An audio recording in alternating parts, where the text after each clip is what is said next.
There we go. All right. Looks like YouTube's waking up. This is X. And we are live. Good morning and happy 2026, Jake. Happy. Hello to everybody out there. Welcome to another episode of Making Turbo Pit Fighter, the post-apocalyptic sci-fi comic. Take two. It's a long word. Yes, the megapocalyptic sci-fi comic.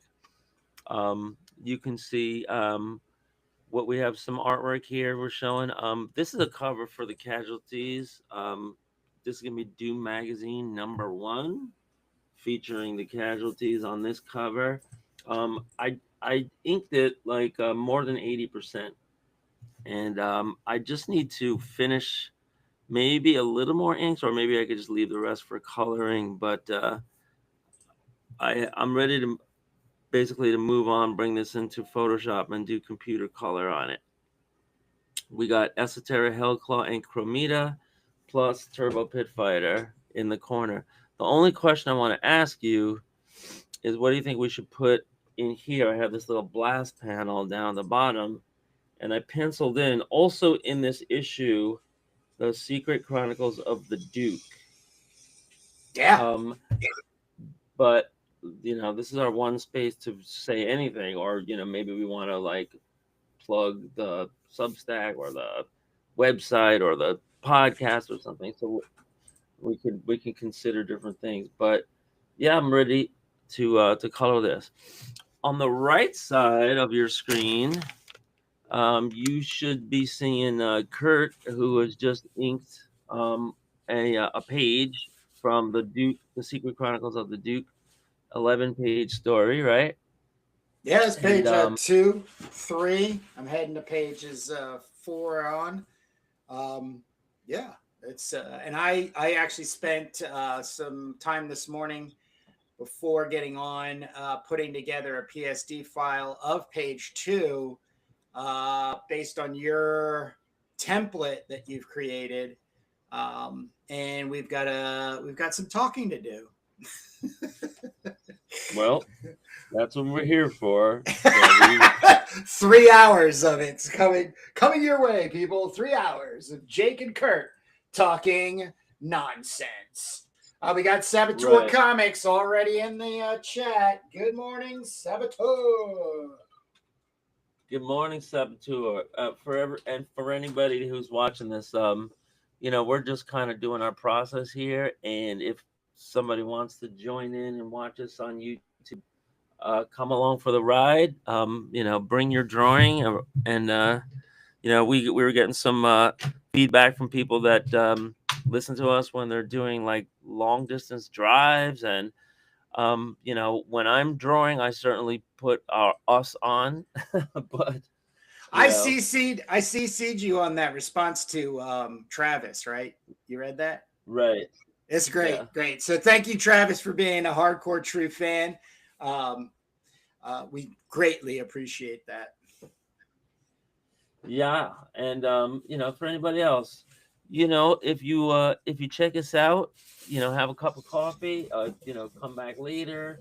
It's all good. This we're not like desperate to like build an audience of people that are supposed to be hanging on every word. We're not trying to make a living. Right, we're just hanging out and doing this, while we're hanging out. So, welcome to Shelob's Lair of Drawing. Oh yeah, that's James Anthony, everybody. He's working with Ron Parsons on a graphic novel called Alani, and it's in the works, and it's looking really, really excited. Crom Publishing is going to be putting that out, but James is over in England. He's over in England, so it might be lunchtime for him right now. couple of partners in Crom are in the house. Partners in Crom, that's right. Yeah, so let's check out this file that you sent. I'm going to first copy it over. I also have something else to show. That's why I backed out my camera for a little minute. But let's get this in the right folder. We have the Duke 11 pager folder. And this is, yes, in the Doom Mags. I have gigs of stuff now already. So I have to throw out whatever we're not going to be using. Some stuff is just process files that are used to get you to another point, and then I never go back and get rid of the process files. So I gotta do that. But let's open this in Photoshop and see what we got.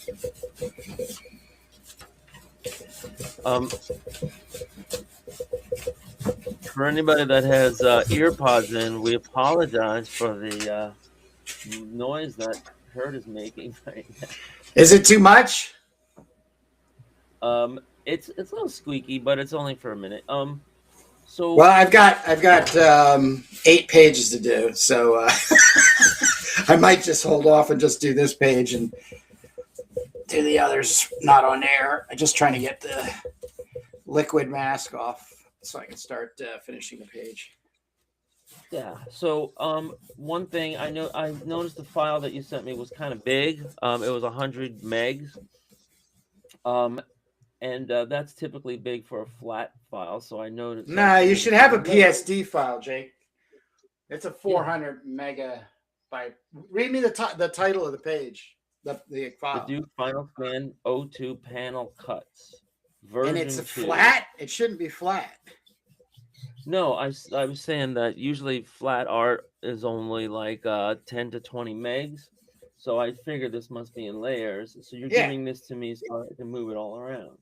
Well, I want to talk about it because our process right now is you're making a template while I'm inking a page.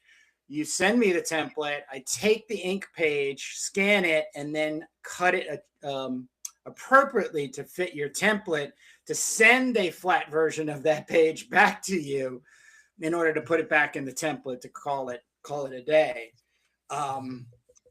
For lettering and resizing. I do have some concerns, and if you look at the file, one of the concerns is that the border, you're going pretty darn close up on the right and left hand side without any kind of gutter on like any kind of like gutter on the outside of the pages. Right,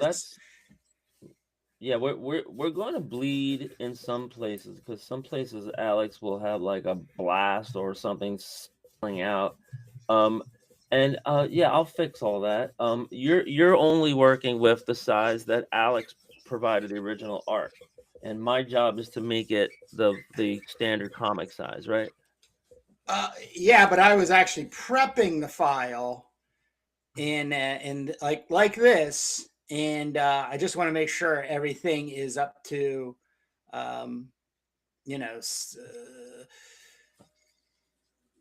basically that you and I agree that this is sufficient enough for you, and it would be a flat file. I wouldn't keep sending you a PSD file unless that's what you would care for, because you would like to tweak it in Photoshop, then flatten it, then put it in with the layers on right. Well, Quark.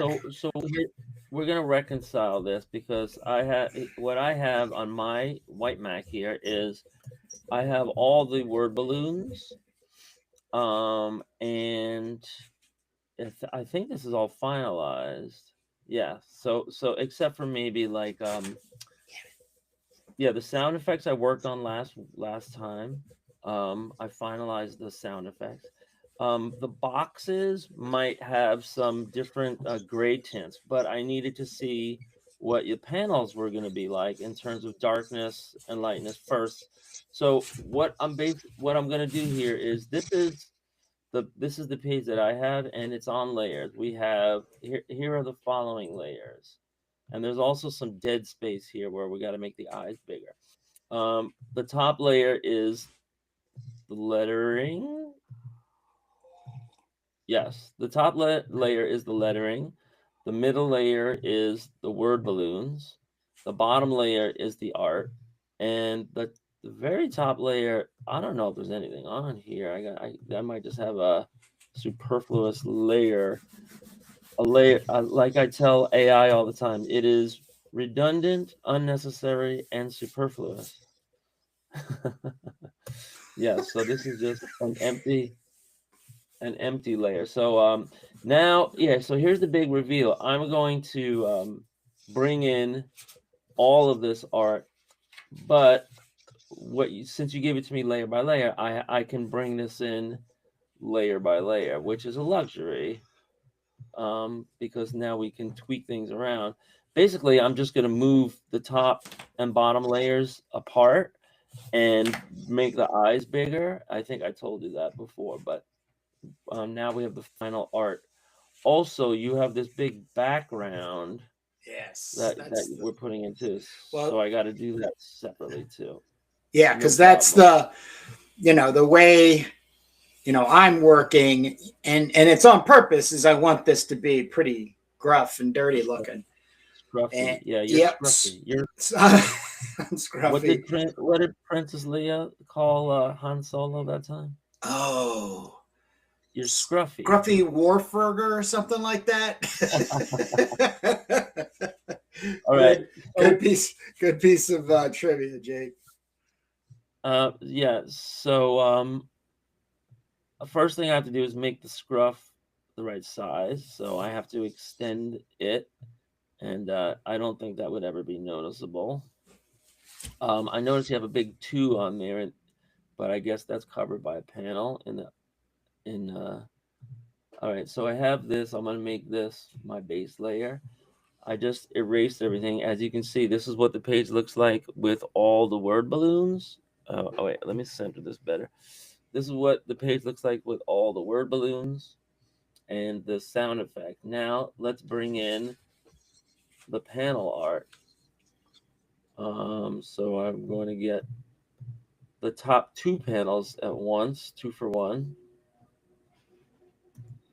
And whoops, what did I just do? Okay. Paste it in here.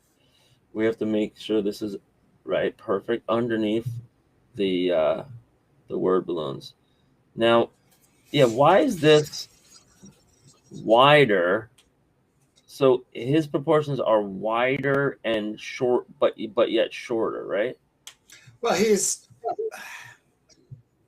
on an 11 by 14 piece of paper, but he has moved in almost like the 11 by 17 format is within it. So, but when you pull this up and expand it, it doesn't quite hit. I mean, it's his own work profile. Once again, he did no wrong. We did not specify to him. We wanted an 11 by 17 format to keep with all the other pages that we've created up to this point to be in Doom Magazine #1.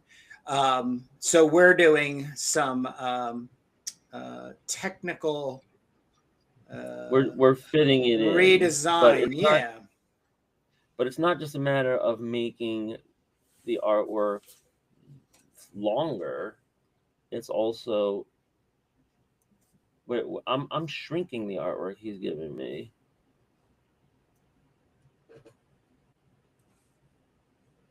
So maybe you just scanned it at a very high resolution? 400, which has always been your request. Right. Well, yeah, well, I'm at 400. Let me see. My image size is 11 by 17. Oh, not quite 400. Okay, right. We downsampled. We're 363.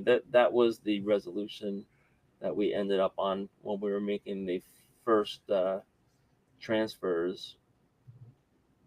So in the future, we'll try to be 400, but for now, we're doing this, and I need to grab. Oh, the bottom together?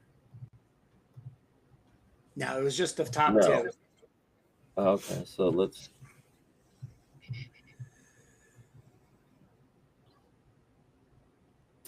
I'm putting this all together.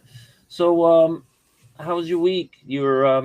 Are you still in the middle of Crom Mania? Oh, no. I'm getting ready to, matter of fact, tomorrow, the next 2 days will be completely filled with updating the Crom anthology guidelines for collaboration and contributions. And then there are already people who've been underway on projects. So I'll be touching base with them. There will be the first deadline to submit what it is you're hoping to complete. If it's not complete, it's okay. But you need to show something in order to create consideration for being in a Crom anthology, whether it's number 2 you want to hold the space. Yeah. Well, it's no holding spaces. Don't speak for me, because this is a curated project, and I'm going to be talking more and more heavily about this. I don't want the books to be junky. I want there to be a cohesiveness to what's being submitted and what's being read through the entirety of it. Although this is all different people's work, I put a huge amount, 2 months of time, in order to put this together in a way that if you read it cover to cover, you would have, for the first time, like if this is your first introduction to Crom the Barbarian, you would have a very cohesive idea of who this character is and basically what they're doing. So, because one of the concerns I have is a lot of people I see definitely going about making anthologies is they sort of take what's given to them. And that's fine, because some people, or all of us actually, if I correct myself, all of us are at a specific place in development. So, that's fine. But what'll happen after February is I'll give feedback notes in order to get somebody a little closer to being in Crom number 2, if not being carried over to Crom number 3. There's also other like serialized aspects to what's being placed in here. So for instance, just with like my Crom Daring, this is one of, I think, 4 pieces, a 4-part series. So once these 5 are completed in Crom Anthology, they will then be put into their own package. That can be the opposite for like I will start releasing pages of Maxor by John Atkins Richardson, which is an old pulp fanzine story. These are just the blow-ups of it, but that's already in its own package, as well as completing the pages. There's a what do you call it? A collection being put together right now of ArtCon with Adam Lemna. And Adam and I are going to be doing at least a 6-page new ArtCon story, maybe arc. We have yet to determine how that goes. So there's a lot of moving pieces. I don't want people to look at Crom Anthology as just another place to drop their story in to be printed in something, and then they get copies and then go on with life.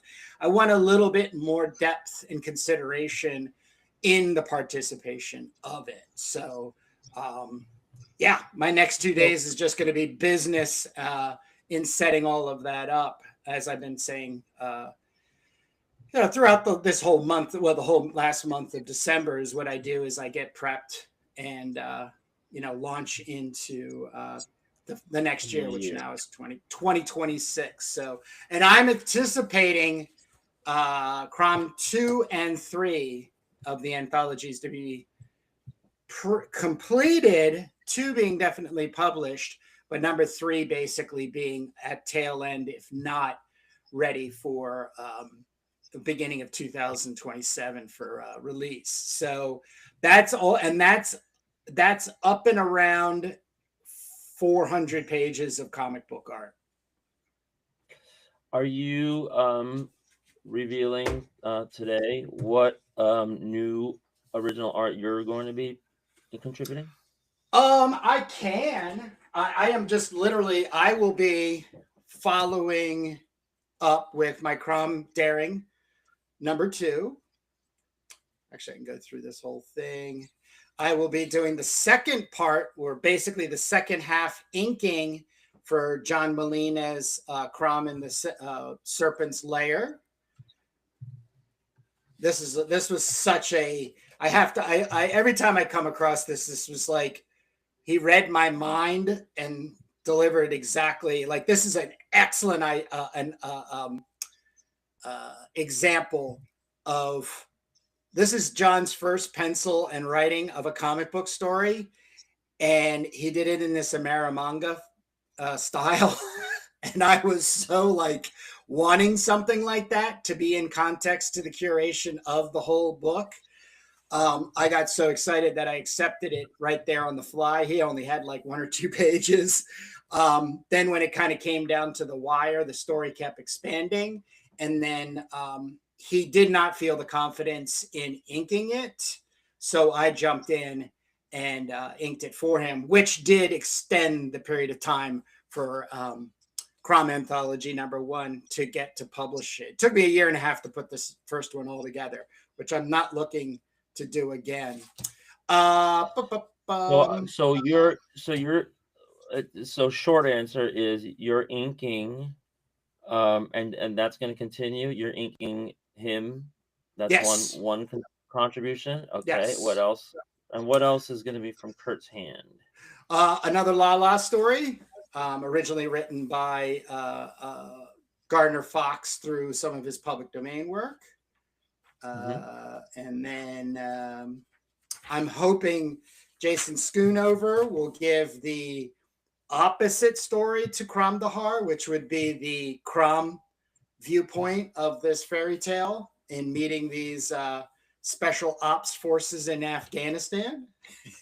So great. Right. I'll actually be working and writing the new story of the next Spawn of Afgorkin with Rick Frame, which is a photo comic. A little bit of writing. Yep, okay. A little bit of writing. It's more like the way we did this is that he had already done the photo shoot, and he had like 400 photos, and so we kind of mapped something together. But we do have very specific story ideas that he wants to. He as a photographer and an illustrator, he's a phenomenal illustrator. RICFRANE.com. Rick Frame. Phenomenal. Your mind will be blown. And the fact that I'm actually working with him, it still has me blown in the mind there. I will be doing the 3rd installment to the illustrated Crom prose that were from Gardner Fox, because I have 2 writers in the wings to replace in this segment. So I will kind of step back from the writing and will just be contributing as an illustrator for some really awesome prose writing. So 30 pages where, I lightly change the script to meet more of the Crom world, and then spot illustrate. Okay, and then, spot it, right. Yeah. We should see another part 2 of Crom, God Crom. What else do we have? Oh, yeah. And then we have Crom Jr. These are 5 Crom Jr. stories, which are 6 pagers. These are done in color. So they are printed in black and white, obviously. And then once all of them are completed, I will be packaging them into a full color comic book. And what else here? Big plans. Oh, I like staying busy. I have to redraw from the PDF these pages so they're print worthy. Rogan of the North. And then I got a 6-pager to write for Crom Dravanus Part 2 for Ken Landgraf.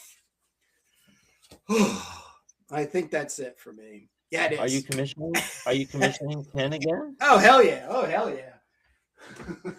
Cool. Oh yeah! That's always Oh yeah, that's actually kind of like one of the perks of doing this is I want to get the funding to be able to support him and have him as Right. a contributor that way. And So, are you still sitting on the art that he did, the original art that oh he yeah, did? oh yeah. So that could, if you're going to part with that ever, that could help subsidize more new art. Yeah, not looking to get rid of anything quite yet, but I love owning his original art. I literally I have those pages. I have the 6-pager he's done for us for the casualties. You have the pinup for the turbo. I have a pinup he did for me, and I take those packages out like once a month and just literally spread them out on the table and just absorb his mastering of the art of making comics. I just can't get enough Yeah, again. he's a special contributor. Yeah, I am looking to sell the original pages for the casualties in order to rehire Ken for some new stuff in the future. So that's one of the things I would want to bring to an original art show, if we could table at a con, specifically one that was tailored to original art sales.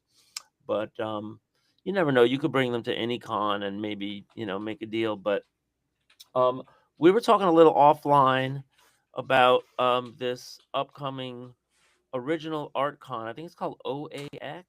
Yes. Um, Second and it's year. being put out by Matt Sardo and comic No, art fans and not the Matt Star, art. not Matt Sardo. No, he's a Oh, I part thought of it was it. all. He is a part of it, but it's Kezra and Bill Cox. They're the ones that are the central Comic art. organization for comic art fans. But they have actually expanded into, I think it's called Comic Arts Holdings, which is, he said in that secret meeting, the Zoom meeting we had a couple months ago with Matt and Kazra, where they're, I think, a nonprofit corporation in Yeah, order to so on and yeah, so forth, basically build out these retreats, if you will, for independent comic book artists. That is their focus. So it's an amazing thing. yeah. So I was toying around with the idea of going down to Florida for my winter break, um, because my wife has a place in Margaritaville, Daytona Beach, and I can go there anytime I want. Yay! But I work all year long up here in the Bronx, so I can't get down there. So my winter break, my spring break, and my summer break, and my holiday break are my options if I want to go down to Florida. I'm not really a Florida guy, but um, when, Florida man, but it so happens that this OAX original art convention, whatever you're going to call it, is happening like the very tail end of my winter break. And so I was wondering if I could get down there, but I'm finding out it's a little more exclusive than that. This isn't just like a comic con where people walking off the street. Um, Now I don't know the exact numbers, but they're limiting the number of exhibitors, and that means the comic art sellers, which could be the creators or it could be dealers and brokers and stuff like that, right? People that are in the game. Um, then, in order to limit the the people coming in and out of there, they have a pretty high entrance fee or ticket price, and I think it's over $100 if you just want to go for one day. We'll probably check all this before long, but I saw that if you just were going to go on the Sunday, it was $50, and so I said to myself, oh, maybe I could swing that, just go on the Sunday. it's too late to be tabling and anything like that. And they also probably are having their doors beaten down, so it's probably very competitive to It's get a spot. curated. It's curated, Right, it's Jake. curated, It's not. right? It's not. I submit. Most shows are. I mean, we're experiencing that with that Kingston show. Yeah. They got us on a wait list. Why? Because we're nobody. I mean, Well, they're it's going. also They're the taking all the applications and they're like, all right, let's start at the top. Who's somebody? Even in indie, sure, right. So a curated show, which means it's competitive. And that means the venue might be small and intimate or whatever. But it sounds like they know I mean, just coming in from the cold, like we did IC3, so I'm still learning. I only did it once. You were there twice. Um, No, I was it only sounds there like once.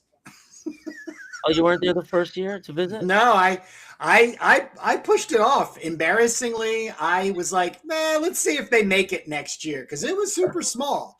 It was like, Right, and it was not a lot. Not a lot of traffic was heading there, and we right, did not have the deep connections that we had because of our indie creator exchange.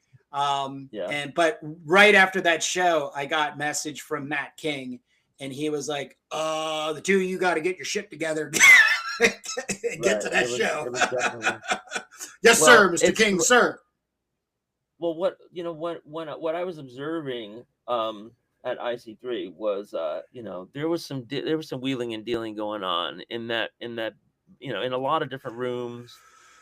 They have their audience of buyers and sellers that I think they've been doing this for a long time, especially comic art fans. Obviously, it's like the destination for listing your original art for sale, buying, shopping, all that.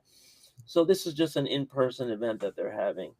Um, and the only way I could have swung it, unless I wanted to pay over $100 just to be an entrant and walk around, uh, was if I went on the Saturday. The Sunday was $50, if I remember right. And but the problem is I have to be back to work and school on Monday, and there's a day of travel in between. Unless I was flying, which would also be hard to swing. So I'm just skipping the whole thing. And you mentioned trying our hand in a future year to try to get in a table, but I think more realistically, there's gonna be other cons and other opportunities to sit there with your comics and your original art and try to make sales or try to meet people that are prospective buyers for the future. Um, but all that said, if anybody's interested in some original art, well, I guess every comic artist probably has original art to sell, but we're no different. That's all. Um, that it is going to be interesting to hear about how that goes, though, because that's something they could really expand. I think if they could get just some more people in, buyers and sellers, but they probably want to right size it to be able to manage. Well, I think it's Um, also you have to kind of look at buying and selling original comic book art is what it is. And that is really kind of the modus operandi of a art collector, not only just comic books, but the mentality of a person that takes money from what they earn yearly in order to invest in purchasing art. I'm not saying all of the art they're buying is in anticipation of flipping that art, but I would say a great majority of it is that way. So there are two mechanisms in, especially the comic book field, that I think people need to really take on. I am actually making this a big priority for the year coming up, is more comic book art / fan art. Now, the two things are this: is you should convention have art. recognizable characters in a fan art situation. In other words, you riff on, you do a Wolverine. I'm going to be doing a lot of Conan and Red Sonja and such. Um, but the second thing is equally, I believe you need to have fan art, if you will, original fan art of your characters. So, because what'll happen is, and I experienced this at IX, which Bill Cox and Kezra of Comics Art Fan are connected with, not directly with Patrick and Jeannie Wilshire, who are the founders and organizers of it.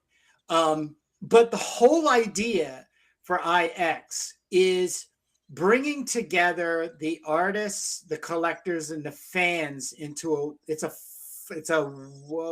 Wednesday through Sunday event every year in Reading, Pennsylvania, October, usually mid-October. And what it is it literally puts you in line with not only heavy hitters, but starting out collectors. Now, I jumped out of it a couple years ago. I did it 6 years running. I did okay. I never covered all my costs because it's a very long show, but I did start getting collected with scratchboard art. And I've shown these before. These are 6x6 panels. I did larger pieces too. But what happens is they were buying everything. Like I was into Game of Thrones for a while. So I was doing a lot of fan art for Game of Thrones characters in scratchboard and selling those.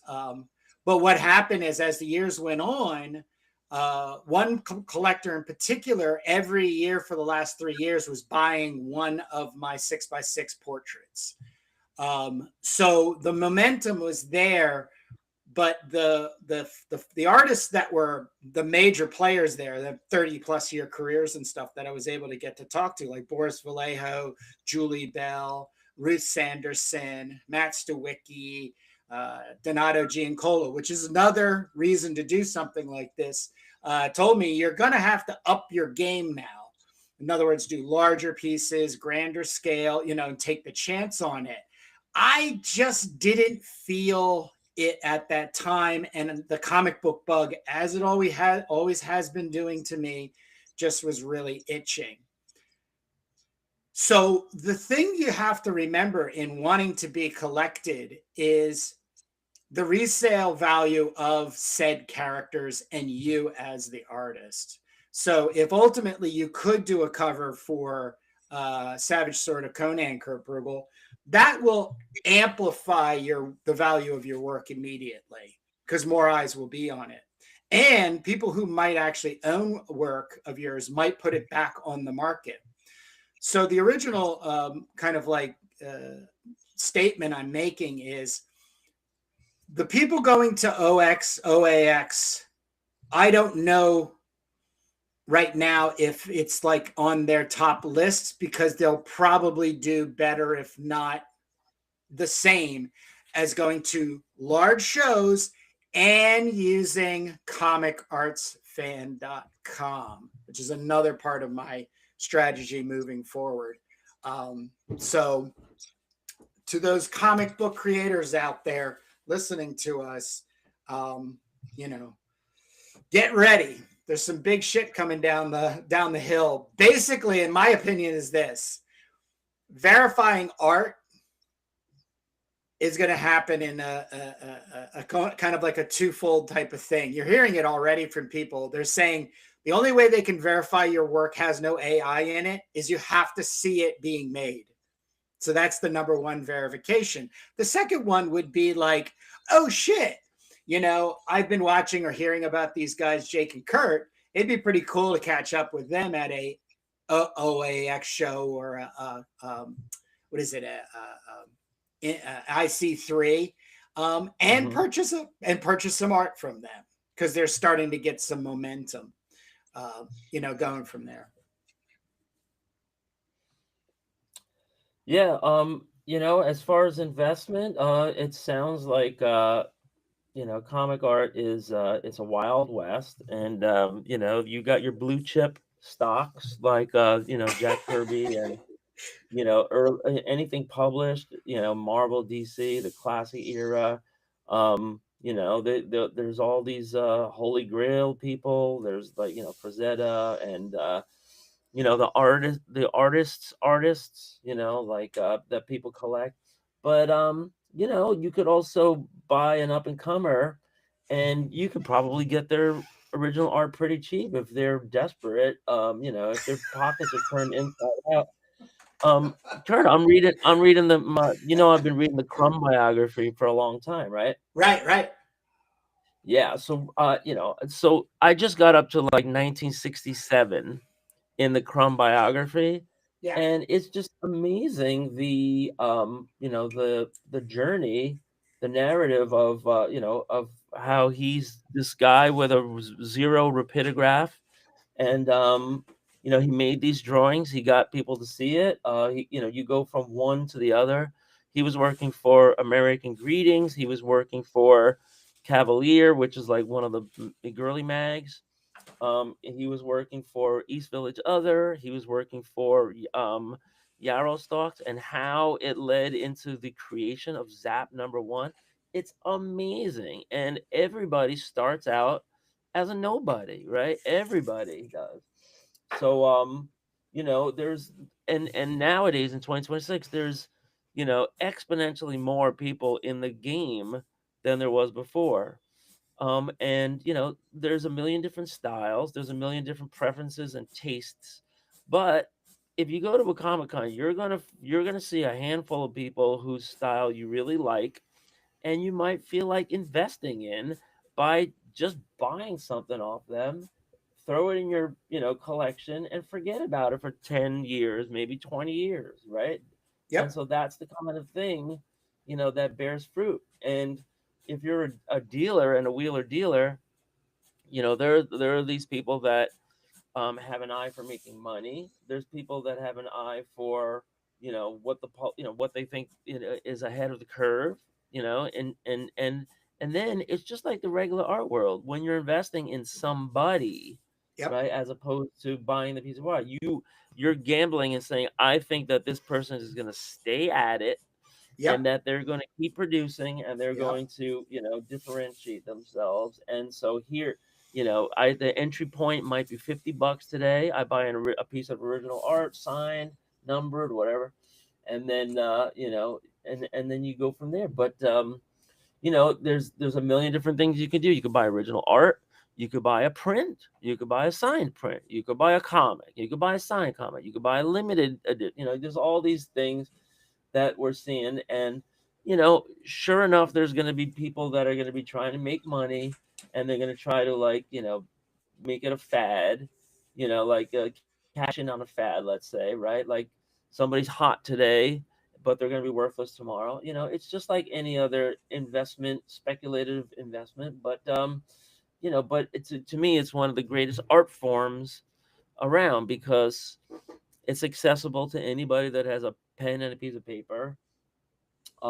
It's as imaginative as ever, and it's got this incredible history that ties into art and culture and all that. And so I just love it as an artist, as an art teacher, as a history buff, and also as a little kid that was brought up on this stuff, really to really really appreciate it from the wonder years, when you're a little kid, getting 15 or 20 cent marbles, to all the way till now, where we're putting out our own stuff. So that's that's where I think, comic art, collecting art, like I'm really big on collecting art in general. And if you see the magnitude of profit and investment that some of these art collectors have gotten, like, number one, it's way more than the artists themselves, right? The art collectors have gotten way more rich than any of these artists ever did. And number two, it's the galleries and the brokers and the Christie's, the auction houses of the world, that also move this stuff for like a 10%, commission or whatever. They're also getting rich. And it isn't just the Jean-Michel Basquiat's of the world that sell $100 million at a pop. It's an auction that has like 300 lots, and they're all selling, more than 1,000, some for 10,000. That starts to add up, and these buyer premiums and these commissions and all that, it starts to add up. So you have some people in these businesses that are really making some coin, and then you have some investors that are really making some coin, and sometimes it's accidental. They, oh, I just bought it because I liked how it looked, but it's like, oh, do you know it's worth $10 million literally? And and then that's like the Metallica story, or any of the other stories. I heard Madonna has one of the foremost collections of art in out of anybody. Yeah, because she was buying right there at the beginning of her career. She had, yeah, she was best friends and dating Jean-Michel Basquiat at the time. Both, she was just coming right, just getting her momentum, but he was already the shit. So, right. I think it also has a lot to do with being in the know. Like, I think it's so easy to kind of like sit back on your laurels and surf the internet and buy and sell stuff in the grander scale of it all.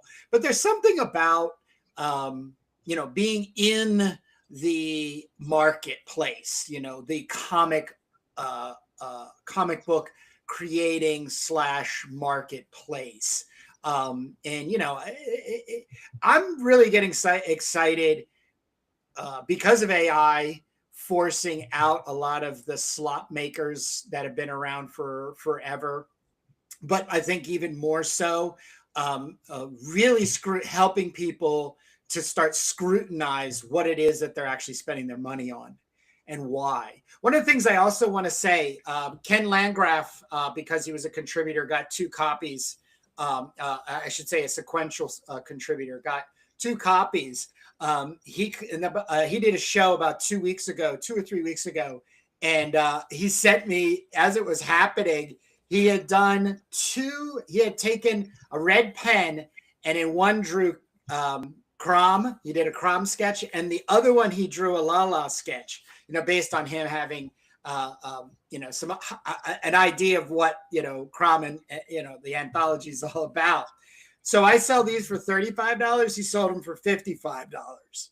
So, or 54. What the remarking, I think, is also something that needs to be taken, and it's kind of like one of the things I like about having this Blake inside cover, is to be able to do that. So I got a couple of ideas that I'll not only use for myself, but I'll share with you as they come along.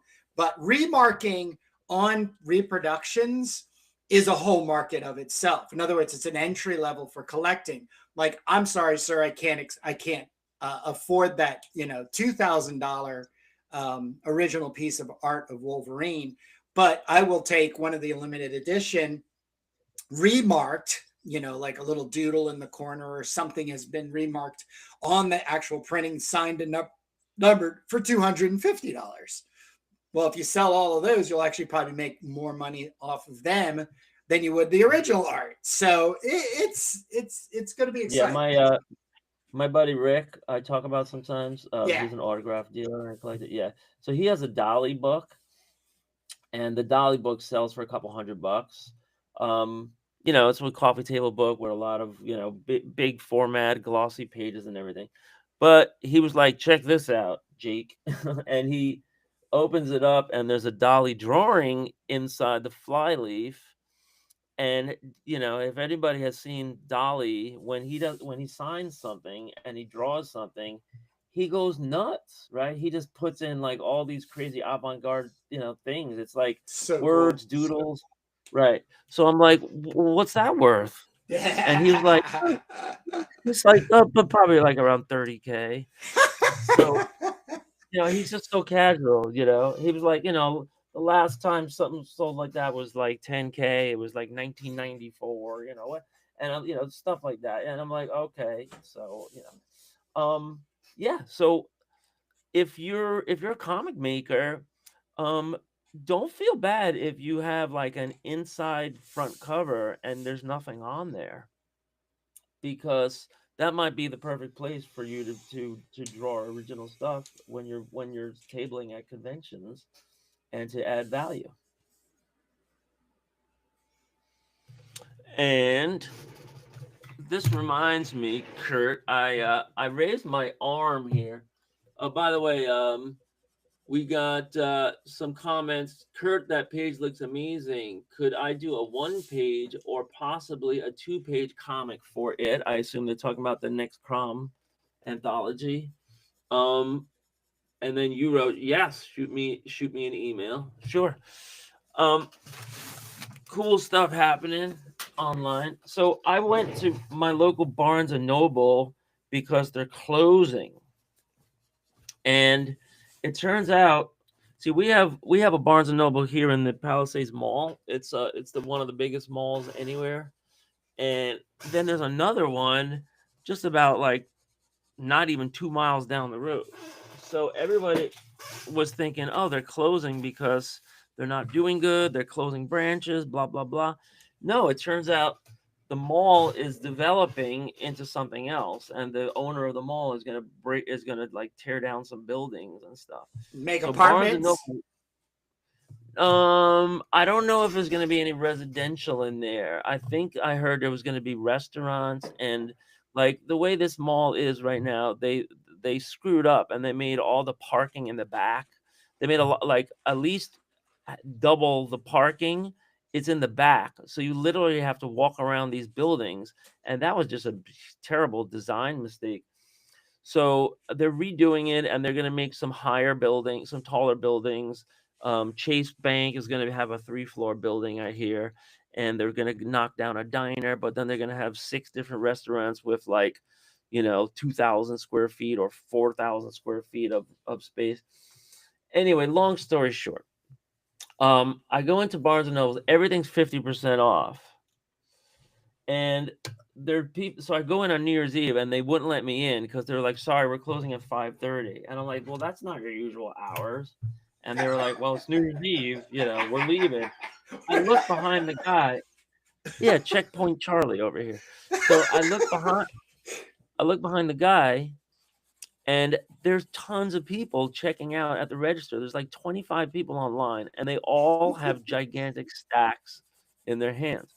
So I'm like, Jesus, I got to get back here. So I come back on January 2nd, and I go in there.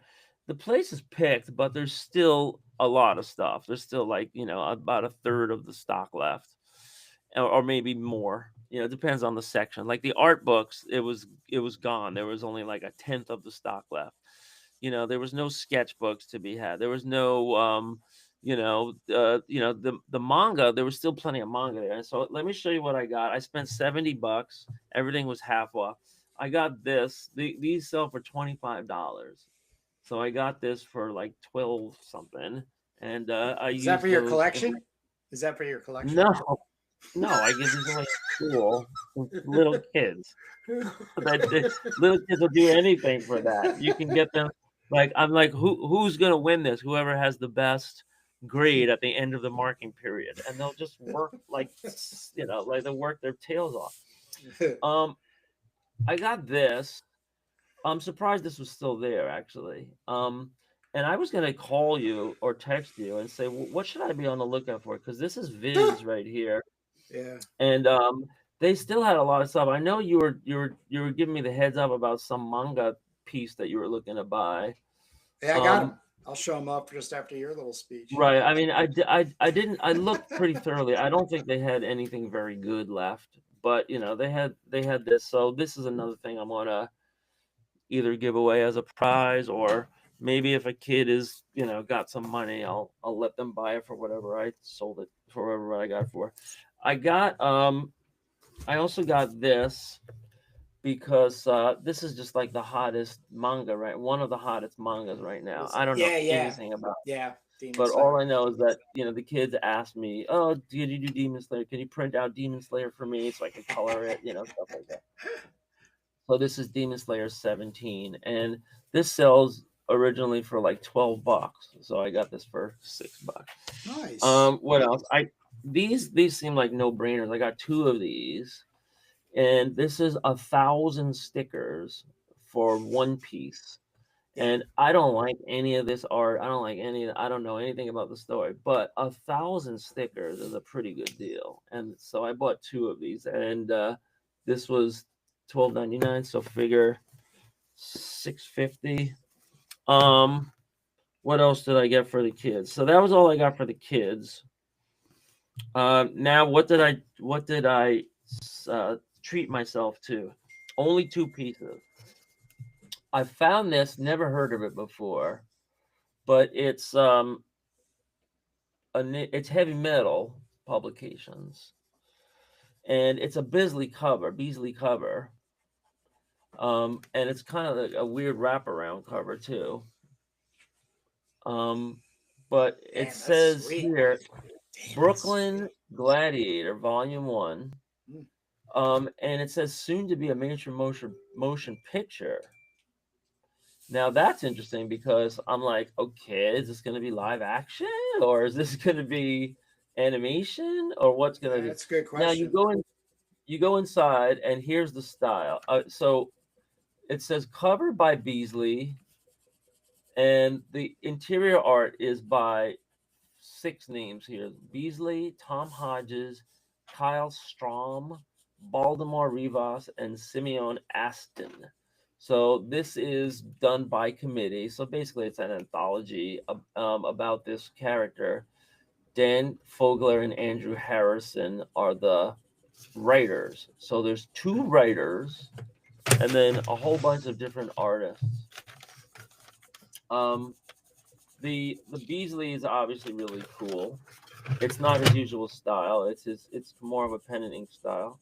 And then you get to these other styles. Oops, sorry about that. And then you get to these other styles. There's a little bit of adult content here. And it definitely looks good. It definitely looks worth like I don't buy comics too often that I have no idea what it is, but I like the look of it, and it's half price. Um so I took a copy of Brooklyn Gladiator Volume 1, Heavy Metal Publications. This came out in 2021. So look for this on an upcoming episode of Comics That Influence whenever we get back to that. And you could hear it just went right in the drawer. And finally, the last piece that I bought for myself, check this out. So this is Wow. an old, Oh, that's really cool. yeah, it's not that thick as far as coffee table books go. But it's Art Spiegelman, Portrait of the Artist as a Young Bleep, and early works by the creator of Mouse. Um, he won the Pulitzer Prize. And this is the legendary 1978 collection of comics from Art Spiegelman, which includes some adult work.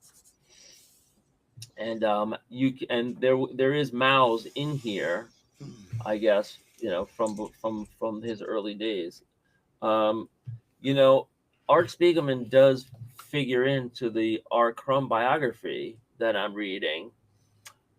He was a couple of years younger, or maybe like only 1 or 2 years younger than Crumb, and he followed in some of the same footsteps, working for, like he took Crumb's position when Crumb vacated, working for, I think it was Tops, or one of these other early places like American Greetings. There was a very small, I guess, group of people that were in the small circle in those days. Anyway, this is a treat for me, some Art Spiegelman. So I'll go over that at some point during a episode of Comics That Influence. And let's see. So show and tell is over, except for I showed you the cover that I inked for Doom Magazine #1. I didn't show you. Where is it? where am I looking? Oh, under here.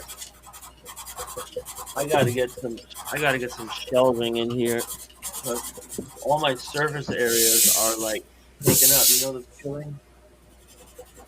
I need Yeah. some my picture. All right, so I made this color poster for my band, and we're playing on January 23rd. So Nice. I went to Staples and I had these printed.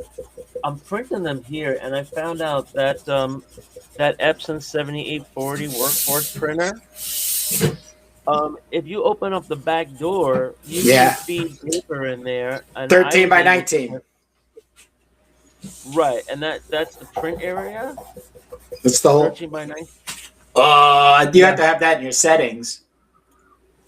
right. Yeah, so I did that. I printed out 12 by 18 of this because when I brought this in to Staples, I brought in a version of it and then a lighter version because I was afraid it was going to be too dark. Well, it turns out both of them were too light, and I would have preferred this just a touch darker. But I got a bunch of these printed up like this, and then experimenting at home with the printer, I made some darker versions here. Um, one thing I wanted to ask you, Kurt, is about this paper because Staples has this really nice paper that's glossy on one side Yeah. and it's matte on the other side. So you just tell them, print on the matte side, print on the glossy side, whatever. How do I get that paper? I can't find that paper anywhere. You should try. Well, you should ask them what the paper is. You could probably buy it from them, but you could also I get it asked on. them. Yeah. They said if they could only sell me the paper if they charged me for a full print, and I was like, that was like No, just ask them. $1.80. Ask them the brand name of the paper and Right. the style because you'll find it on Amazon. That's where I get all my paper. Yeah, I guess that's what I gotta do. Yep. Next time I go in. So here's the difference when I printed it at home. It's nice, but it's a lot. It's very matte. And have you ever worked out how much it costs to do like a poster? Versus Staples or versus No, having there's. it. I mean, you're talking the cost of the ink is really what you're talking about. Well, there's the paper and the ink. Yeah. Yeah, I mean the paper's a couple bucks, but for good quality paper, but the ink is what's going to fucking suck up, and that usually happens. I think for like 8.5 by 11 full color like that, you might get 20 something prints out of the cartridges. And then you don't get much, man. Not for those little cartridges, bro. Well, a set of cartridges for the name brand is like 60, 70, 80 bucks. Yeah, for the CMYK in black. Yeah. CMYK, right. So it's definitely not worth it printing at home. Nope. Not to do like a run of prints and everything. I'm actually looking into getting a 17-inch wide art printer from either. I'm thinking probably Epson, but that's $1,000 no matter how you shake a stick at it. And then the inks themselves, like you get those refillable, so you pour the ink into the tank. Yeah. I've been talking to Alex Turbin about it because that's what he prints his comics off of and prints. Yep. And he's got some good info on that. I'm just he was advising me too. I don't have the cash right now, man. Well, you advised me to buy the Epson brand ink cartridges, and he said you could. He says if you buy the off brands, you just have to spend some more time cleaning the heads out every once in a while. Yeah, exactly. So it's nice to have some people that are ahead of the curve that I can learn from. But yeah, I got some nice prints, 12 by 18. If you want to get something printed at Staples that's more than 1117. That's when the price really jumps. And there's nothing special about it. It's just they use a different machine and they charge you up the nose for it. So so it's cost prohibitive, and so I made myself a couple of prints, but I'm in the market definitely for 12 by 18 good printer paper, and I'm gonna check that out before long. So here I'm almost ready to flatten things out. We will have a full bleed on the left and right for this one panel over here, and let me lower my arm now that show and tell is over. Yeah, so we can see a little bit closer here. So I have this, and I'm just gonna finalize the position of the word balloons. These are gonna come down, and I'm ready to flatten everything and move on. So yeah, this is how we're gonna finish out the pages. So what I needed to do was you had I'm gonna check these. You have this background, but you do have this like white schmutz that's hanging to these panels that I have to get rid of. Otherwise, they're gonna print. I gotta find the right layer here, but here, like, see this layer? There's see this like little white surrounding it. So it seems like you took a just a rectangle marquee and you made a box around it. So Yep. this is Chopped it out. this is no problem. I do not mind doing this. It only takes me a second, but just so you're aware that this has to be removed.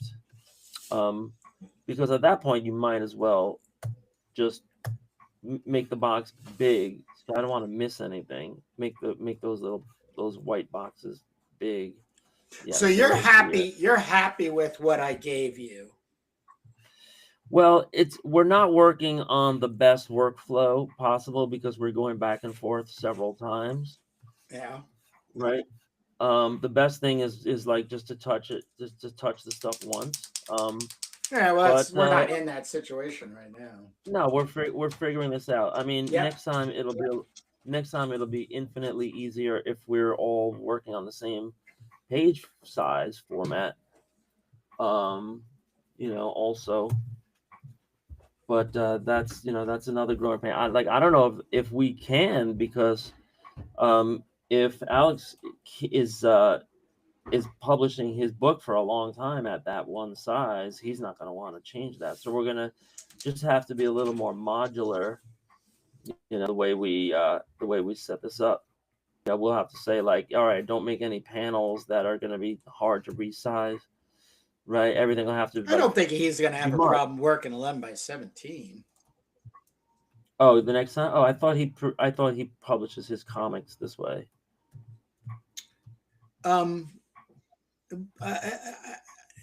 Well, I mean, he makes the pages and then gets them into the comic book making program and then works his magic. Right. So I don't think the actual physically making the pages is quite standardized to him. Though I could be wrong. I mean, I could be wrong. I don't remember him ever saying, like, no, guys, this is the only way I make comic book pages. Well, I just thought he was that the idea was that he was going to simulcast these into his Mutandis line of comics. And well, that is easy to say because he prints a whole bunch of different people in random access. So yeah, there's no right. There's nothing. I mean, he's definitely not keeping people on a page size restriction. Yeah, so there's no worries there at all. Okay. Yeah.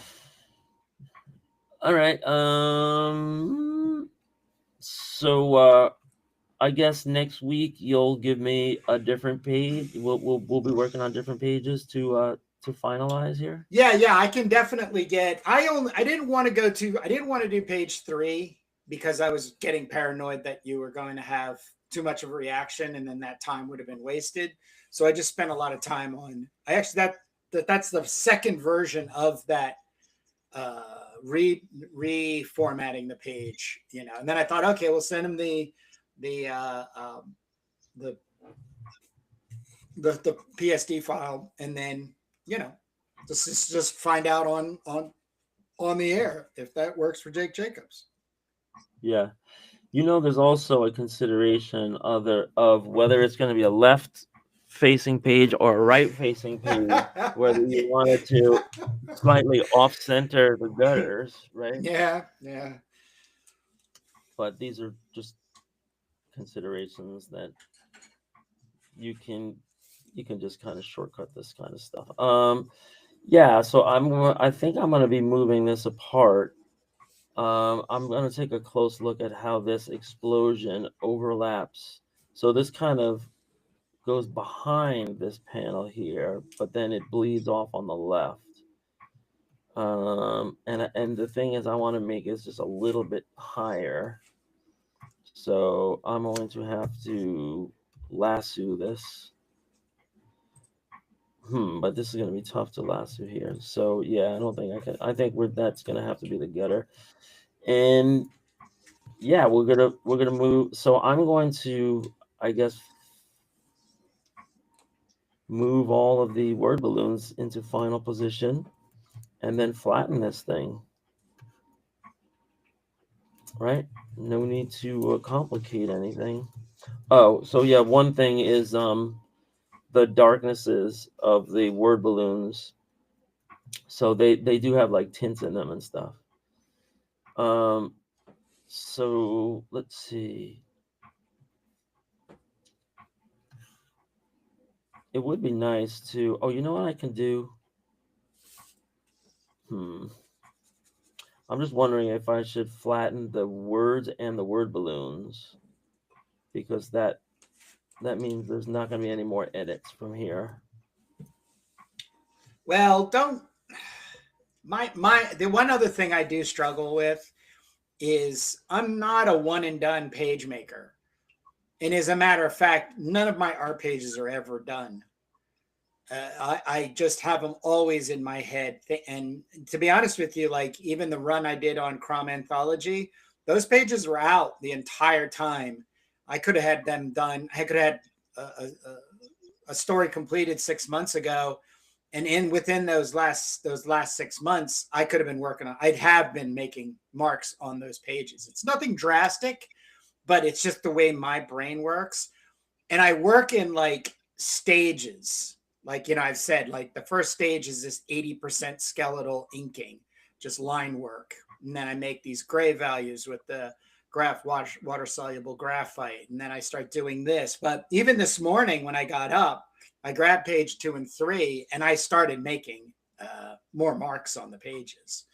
So I wouldn't go to, I know you have this very production value time assertion, and we do need that clock ticking because we really want to get these pages finished.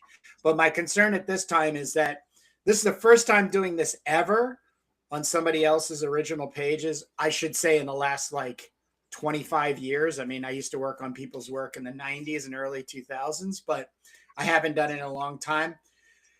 And so I'm going to be learning things as things go along. And by the time I do get to page 11 and I look at page 1, 2, 3, 4, I'm going to be like, oh shit, I should do this that I just did on pages 9, 10, 11 to pages 1, 2, 3, and 4, so on and so forth. So there could be something in the way of process that I hand you pages and you might just grab a panel and then stick it in there, not have to rework the entire page.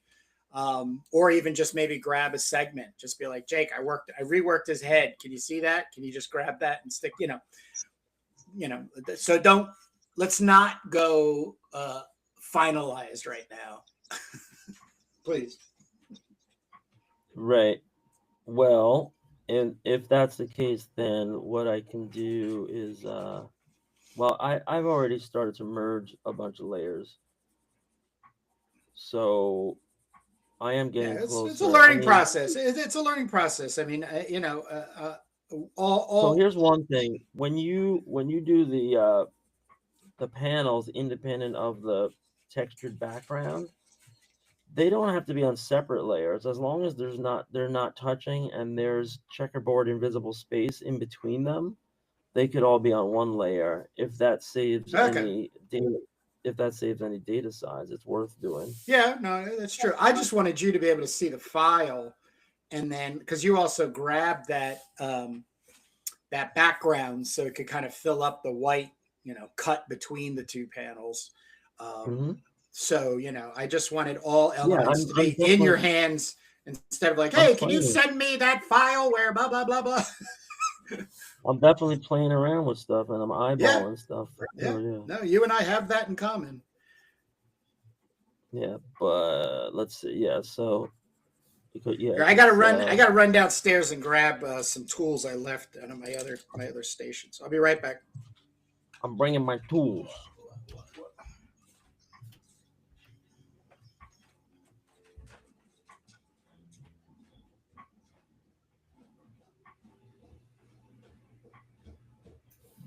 Okay. I think there's a little, there's just a little white space here that you would never notice unless you are detail oriented to the point of anal retention. And I'm grabbing it and deleting it. So now we're just going to the background. And let's try this again. So one way you could do this is to watch this. I'm going to make a new layer, and then I'm going to fill the whole layer full of like green or purple, let's say. Right? Boom. Oh, this is a grayscale. Okay, well, anyway, so this whole, if I put this behind here now you can really see what has those little white spots so that we can really go after them. And yeah, we have to select the right layer first here and here. And it's okay if there's like schmutz left over, because that's all the rough hewn look. But yeah, look at all this we're missing.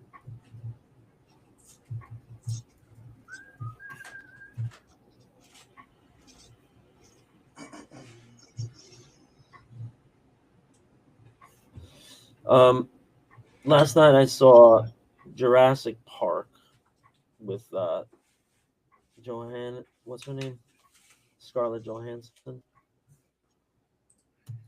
I thought it was awful.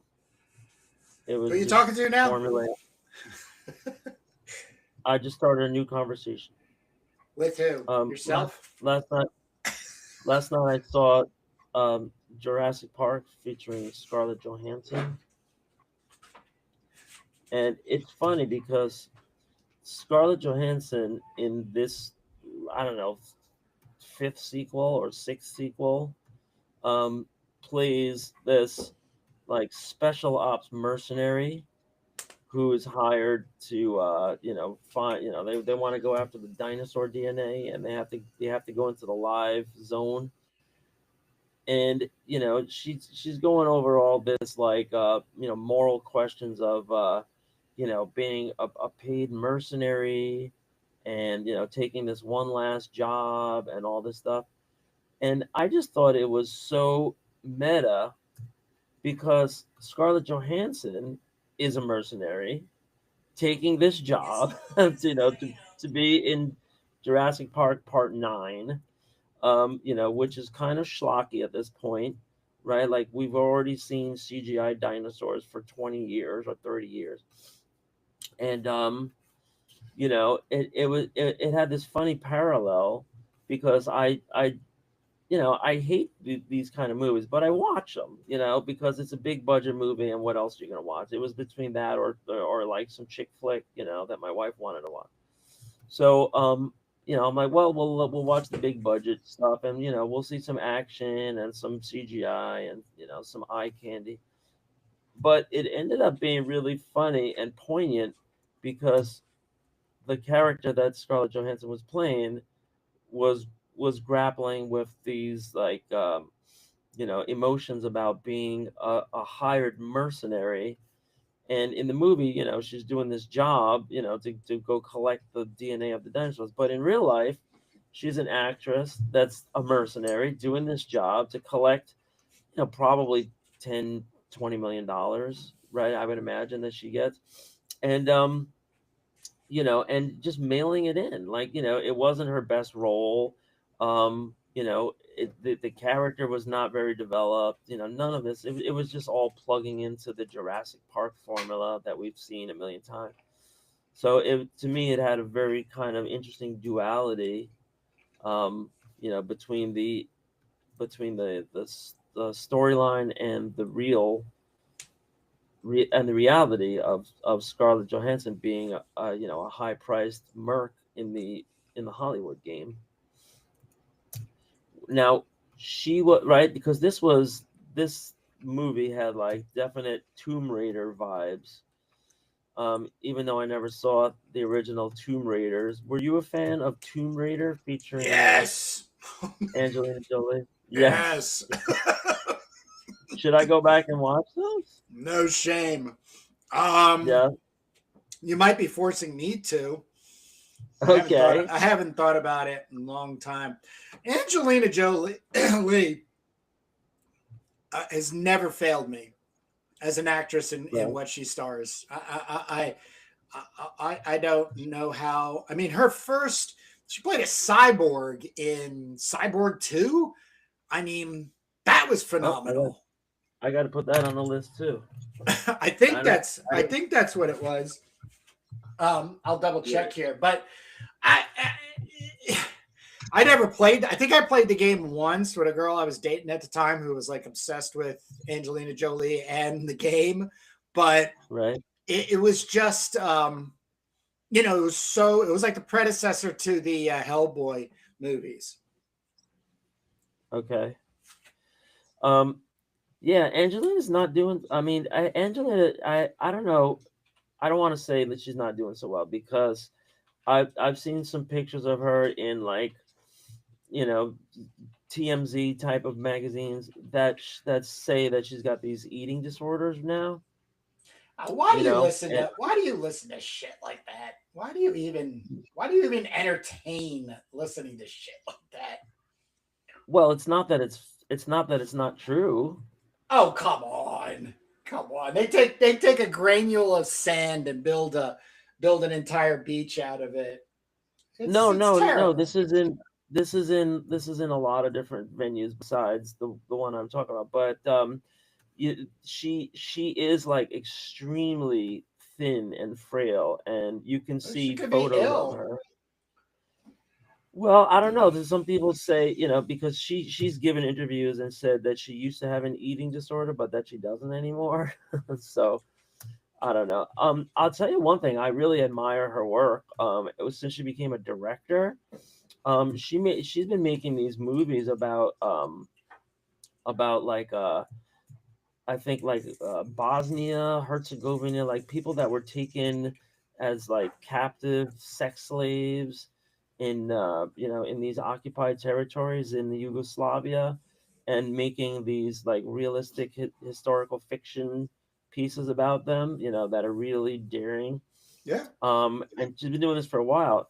I also saw her in the news, and I don't remember, what outlet it was. Maybe this was just like somebody posting on Twitter, but she was involved in some kind of standoff with the Israelis, and she was like trying to deliver food with the Palestinians or something like that. And she's just into all these like causes and stuff.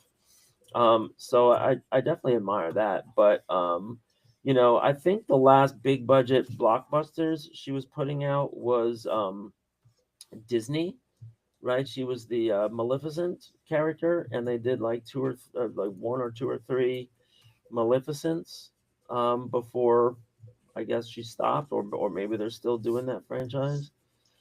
But she comes up in sci-fi discussion because of Tomb Raider. I don't know anything else, that the movie that I would actually like the plot of that she was involved in, but she's been in a lot of movies going back to, I think, her introduction when was she like dating Billy Bob Thornton or something? She was married to him. She was married to him, right? Yeah. Right. And then she made a splash in that first movie with Billy Bob Thornton, and she was like some sex pot, coming out of nowhere. And then she made a career for herself, and then she got involved with Brad Pitt, right? And did they have like kids or something, or yeah, they I think they had like 13 kids or something. I'm not even joking. Like they adopted a lot of children and right, sponsored she was always stuff. So she was always like this insane do-gooder, right? I guess that's a good thing. Like Mia Farrow had that same thing going on where she adopted like 20 kids or something because she was, privileged to be rich and the Hollywood star and whatever. And if, it's like winning the lottery, really. So if you can do something like that and get these kids out of orphanages, then why not, right? Sure, why not? I don't know if we'll end up in that situation, but right. Why not? No, but these what does this have to do with comic books? Well, we're just shooting the breeze. I think there was Tomb Raider comics. Weren't there? I mean, there was also the Scarlett Johansson thing comes up because not only because she was in Avengers, but she was also in the AI movie. I think they called it She or something, or Her, or Her. She was the voice. Yeah, it was called Her. Yep. What was it called? Her. You're right. Yeah, Joaquin Phoenix did it, and she was the voice. Right, and we spoke about this because when they made the AI chatbot in real life, which was only like 5 years after the movie came out, or maybe more, maybe 7 years after the movie came out, they know a lot of people had seen the movie, and they said, let's make it Scarlett Johansson's voice for real. And they sampled her saying, A-E-I-O-U, they have so much of her voice on recordings, that they could just publicly access, that they made it without her knowledge or consent. And then we found out that she's suing the crap out of them to have them remove it and take it down because they want, because they were ahead of their skis and they never consulted her. So isn't this interesting stuff? You know what that falls under? You know what that falls under? So one of I've brought this up many times. So the corporate giants out there are definitely backing and promoting and pushing and developing AI. There's no laws governing it. None. There's no laws. I mean, you have corporate business ethic laws, but the whole idea of, like, let's say just what you're talking about with Scarlett Johansson's appearance and voice and likeness. Her likeness. That's in some realm of public domain. Like when you put yourself out there, you do lose some identity and control by law. It's not a social right or wrong or anything like that, but it's why, what is it? 500 actors and actresses built a coalition against AI. And basically this is what it is, because they want to legally start setting a precedence for the rulings on said judgments. So I think, is definitely a part of that. But when you start making these statements about right and wrong, you're dealing with it outside of the context of the injection of what legally is precedent with AI. That's what we're dealing with. And that's the massive amount of change that if you were famous right now to that extent that Scarlett Johansson, I mean, can you imagine the anxiety and anger and frustration she must be experiencing just as a human being? Yeah, well, I mean, this is gonna go for everybody. Like they're doing Marilyn Monroe commercials right now, and that brings up questions about who controls the estate. And the fact is, you can make an entire Marilyn Monroe movie right now. I mean, we showed that Christmas card. Remember last week where they were Yeah, bringing Warhol's Marilyn alive, and it was also a question when Warhol did it. yes, Does he have yes, right? Because there's this thing called fair use yeah, where you're making like editorial commentary on yep. an image, Or a and one-off Warhol. image, or a one-off image. In other words, you just made like you can make another. You could copy a painting and sell it as that painting without the notation. Well, you have to notate after Botticelli or after Andy Warhol, but you can replicate one image of that physically, not by reproduction, but by hand and craft. I Right. took 2 Well, years. I took 2 years in college in a class that was called artist reconstruction. But the reason I took a right. second year is I was so fascinated because the instructor was basically teaching us how to forge art. Right. It was awesome. It Well, was so awesome. Legally. that brings up another segment. I like how you did that. I was That brings out another.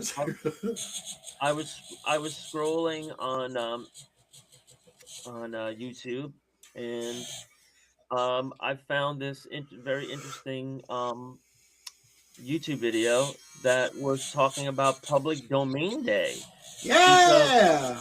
since we last spoke, Betty Boop. yeah, well, Tintin. Oh, we're gonna you're gonna. talk about yeah, we're gonna talk about it. So, You want to put Betty Boop in our story? yeah, let's talk Figure it about it. out, right?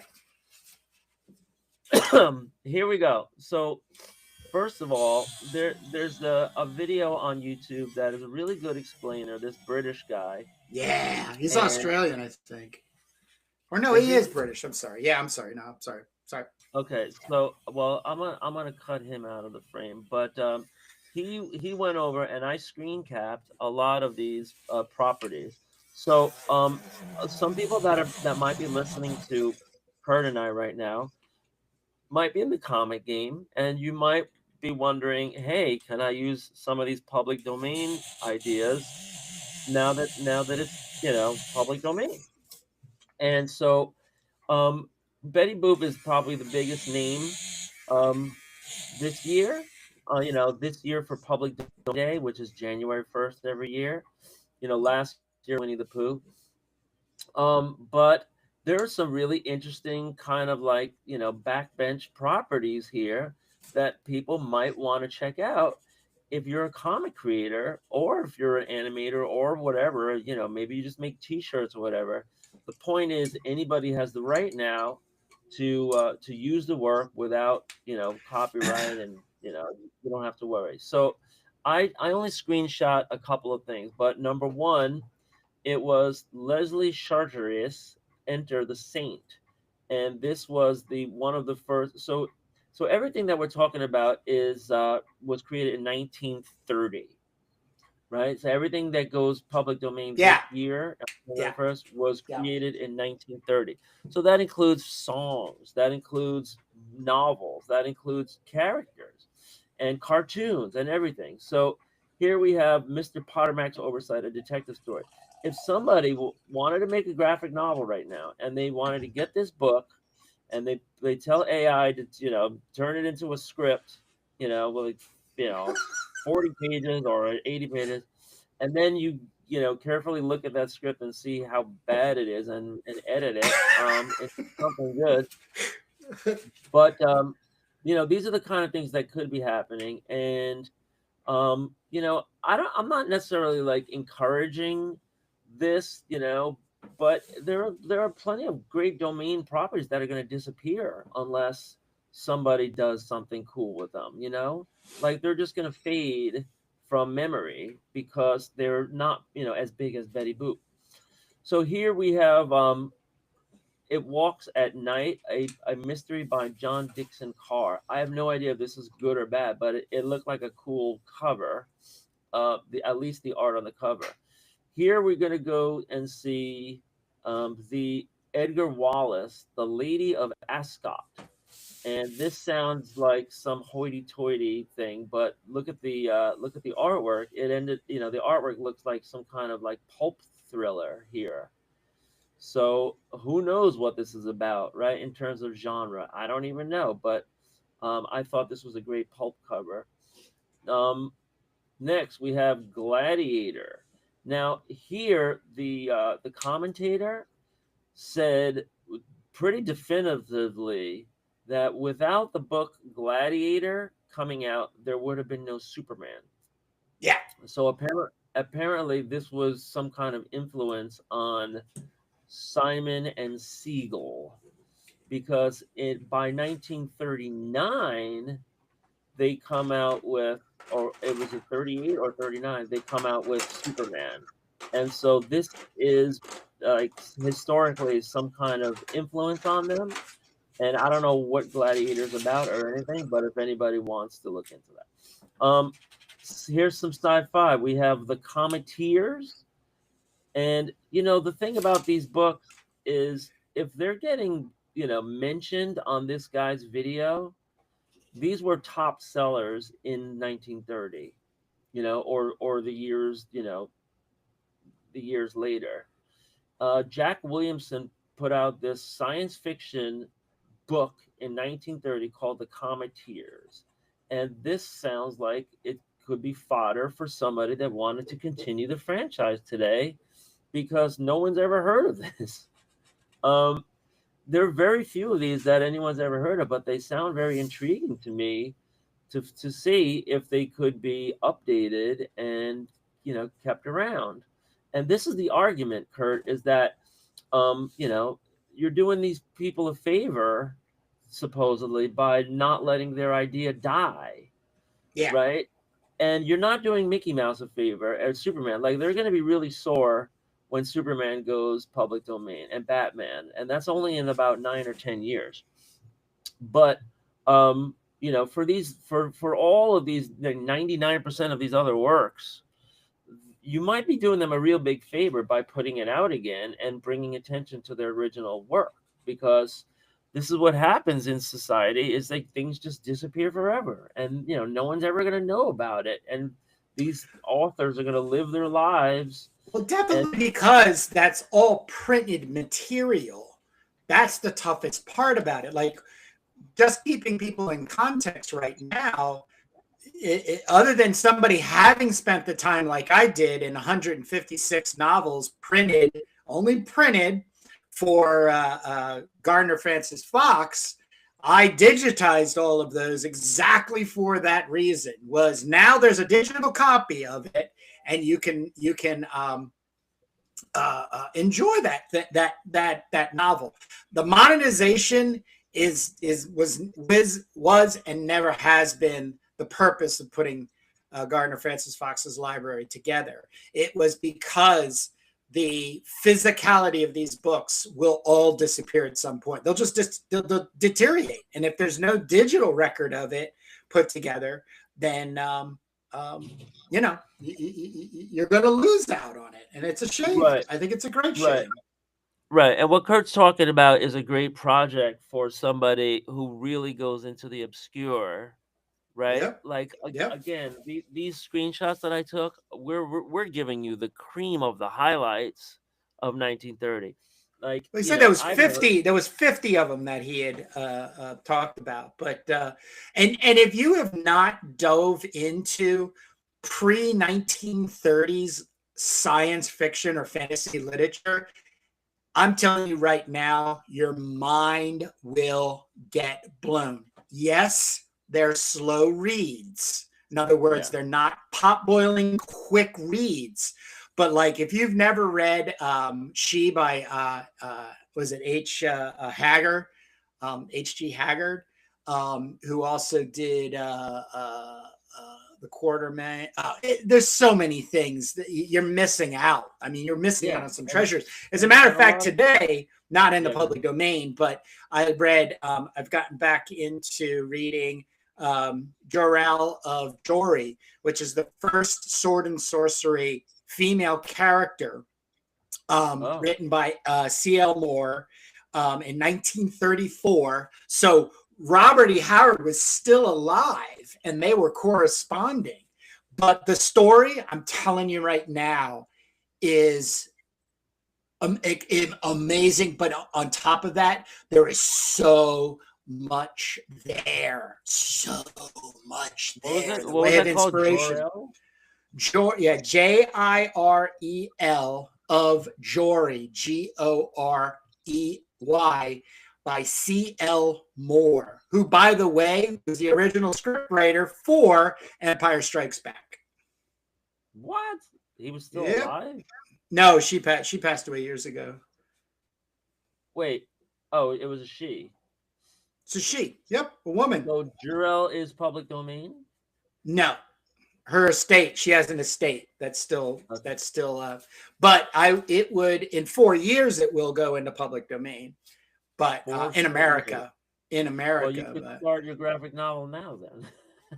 Well, in some ways I have female, like I have Lala, I have another character, and then I just started working on another character, just female sword and sorcery based stuff. But a couple days ago I was like, who is that character that blah blah blah blah, and I was like, was that so and so? And I'm like, and then like minutes later, once they started doing a search, I found the original Weird Tales. It was published in Weird Tales, and then I found it on YouTube as an audiobook collection, and then this morning listened to it when I woke up this morning because I just wanted to sit there, and it's incredible, Jake. It's so freaking incredible. Yeah, it sounds like so that's interesting to me because you've already started mining some of these backbench properties that people wouldn't have heard of otherwise,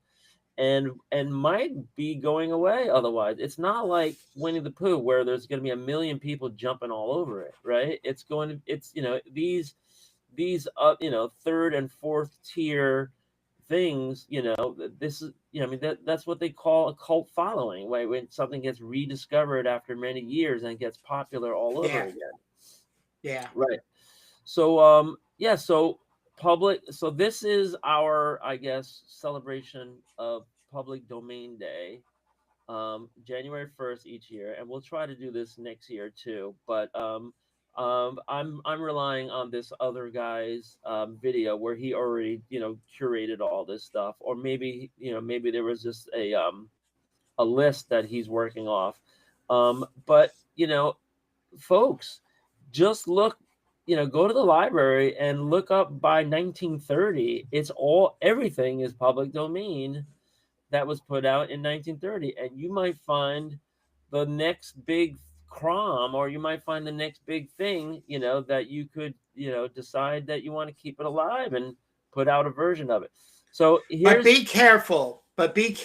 You have to also understand, like when Batman goes into public domain based on its time signature, it's only for the things that were made in that time signature. It has nothing to do with certain villains that were created in the 50s or certain technological advancement his or other characters had in the 60s or the 70s or the 80s. Those can still have be controlled by said DC empire.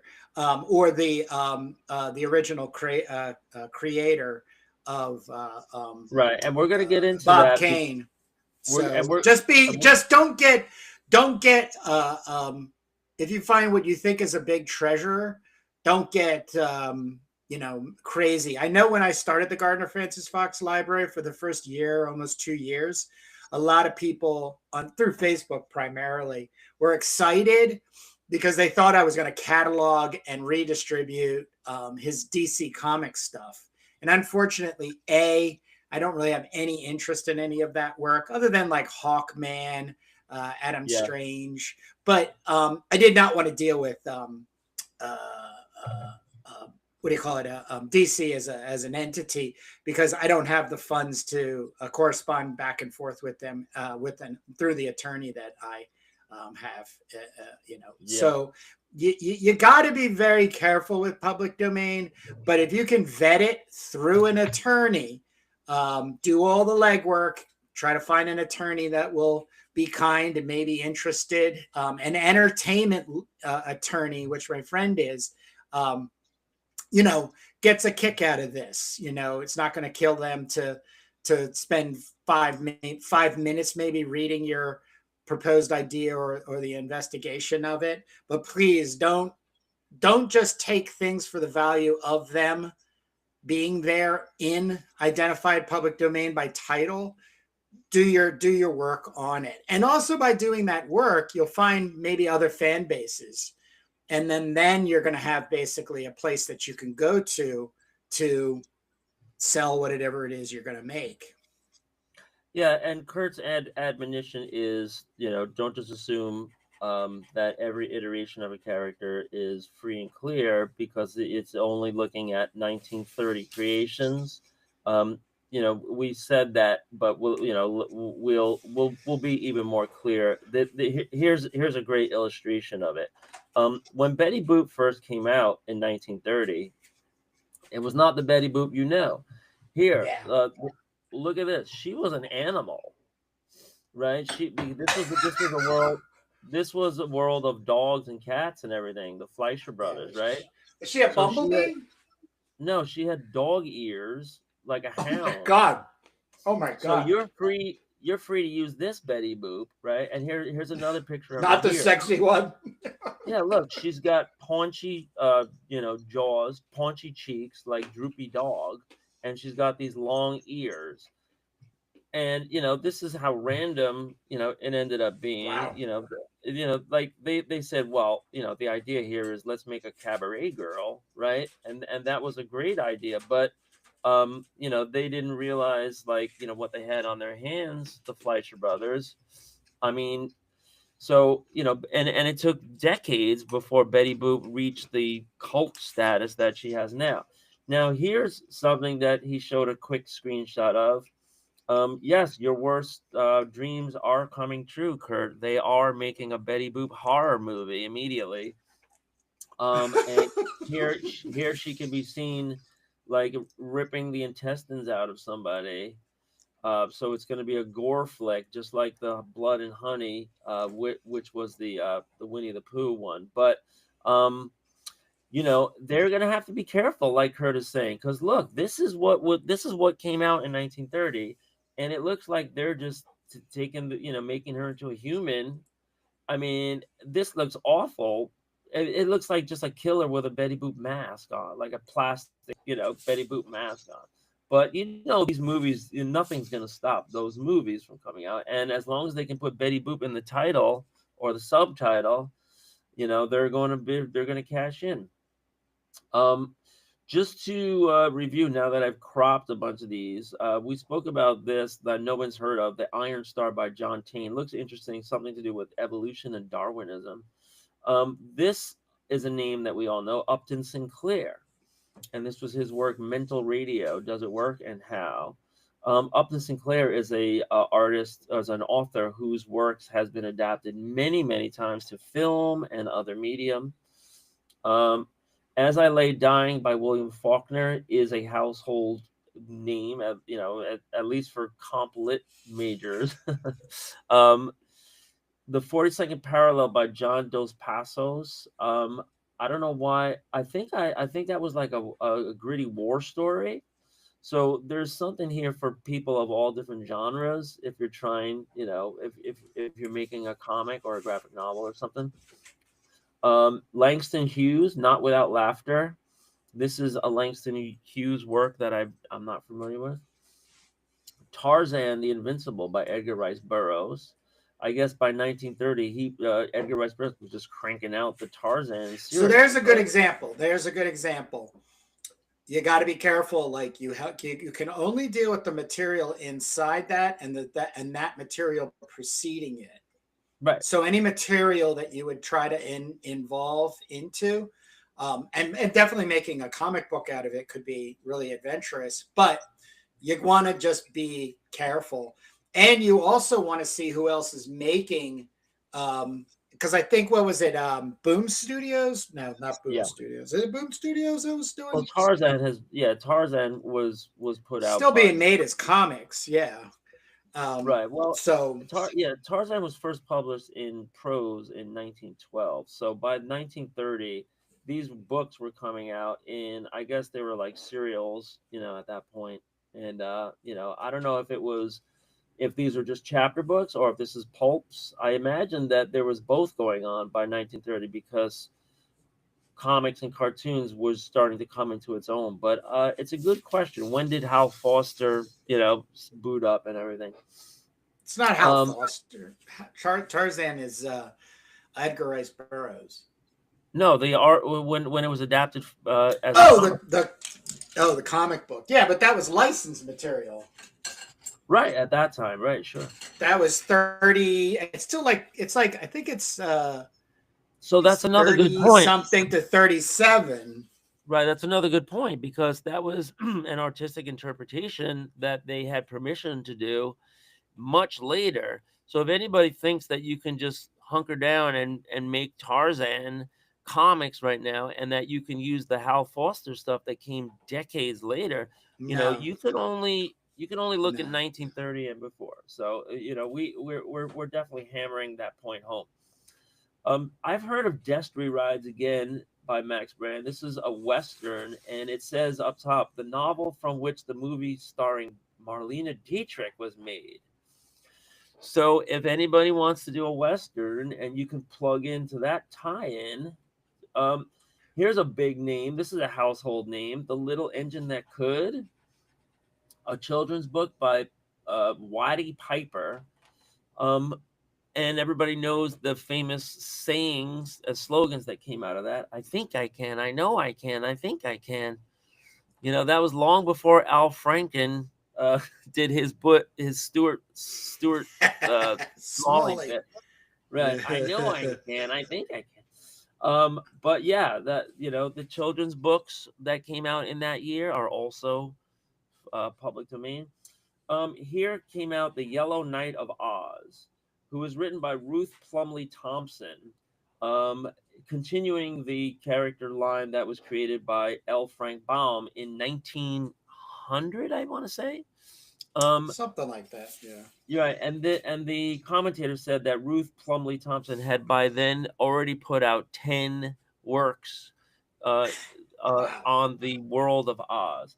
So this is something that's really been, picked over and really been, exploited, before the copyright expired and after.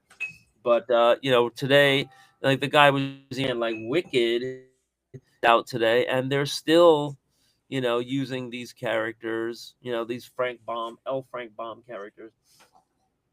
The Hidden Staircase by Carolyn Keene was a Nancy Drew mystery. So what we're seeing here is you're not just seeing books being put out randomly, you're seeing franchises, right? We spoke about The Saint, who was like a Dashiell Hammett maybe like inspired detective series. You're seeing Tarzan, you're seeing Wizard of Oz, and you're seeing Nancy Drew. So it's not just the one-off here. This was the first. I didn't know Tintin goes back to 1930, but I guess he does.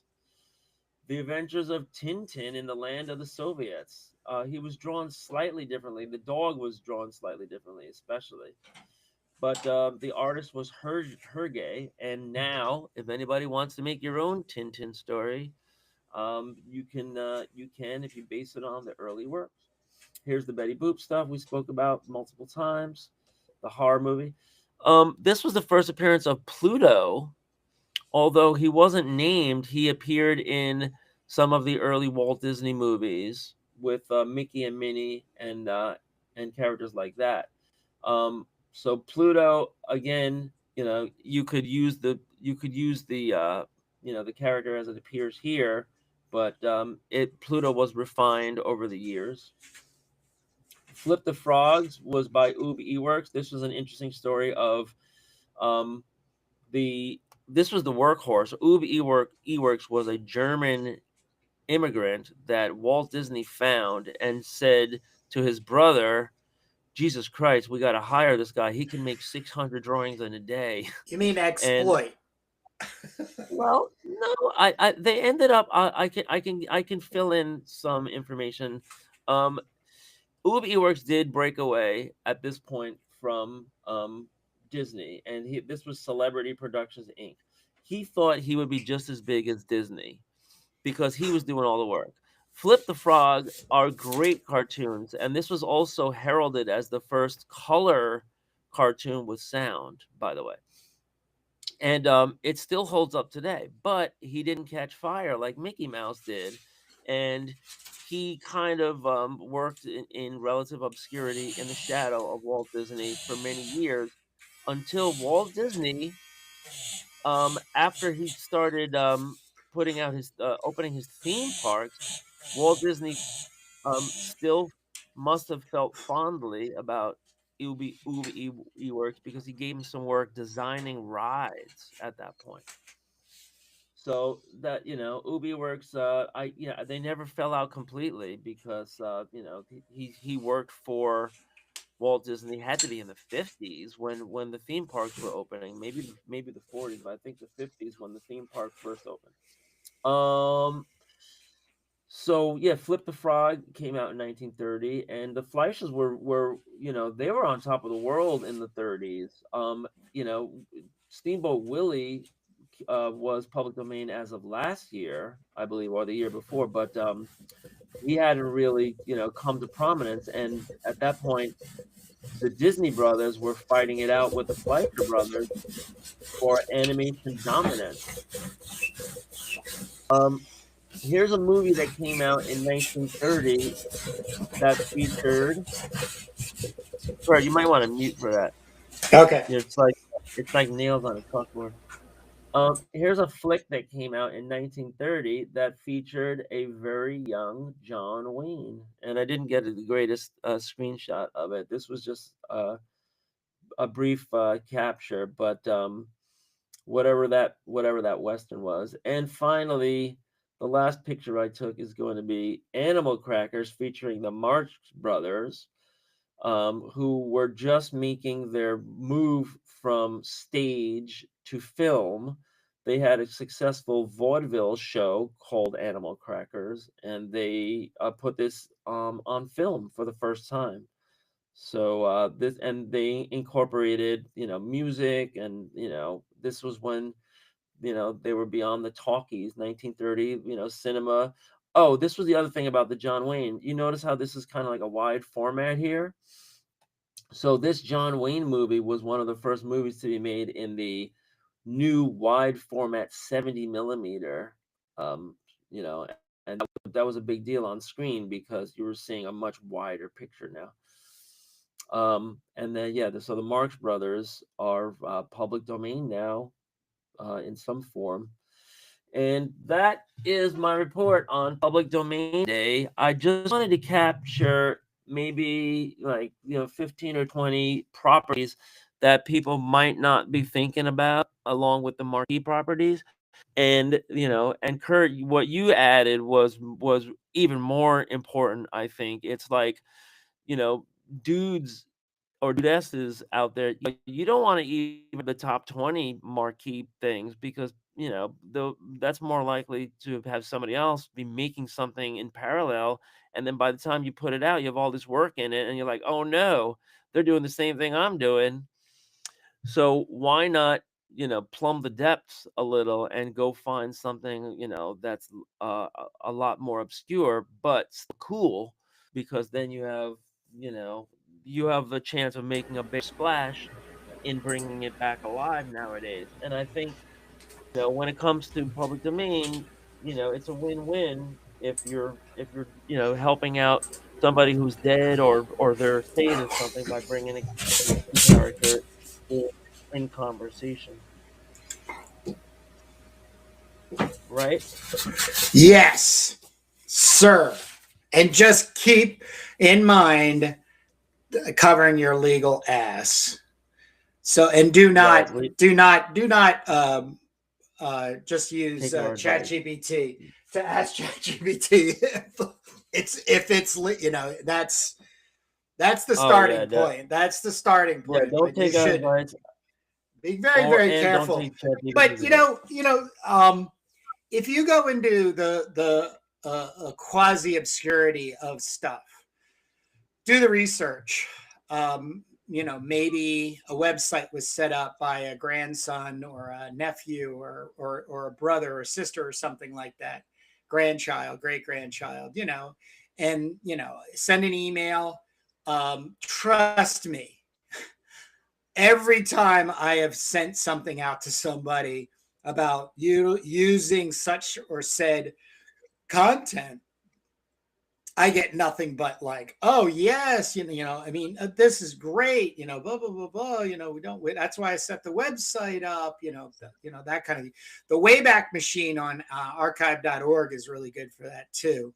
But We've spoken about this.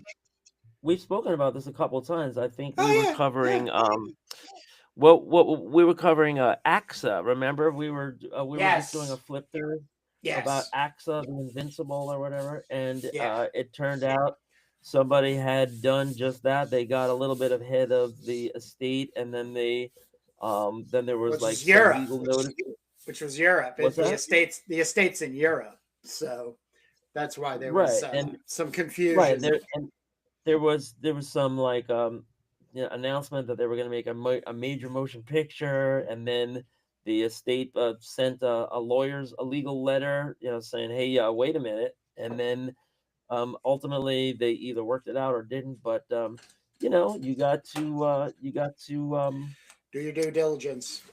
You got to do your due diligence, and AXA is not something that's necessarily public domain.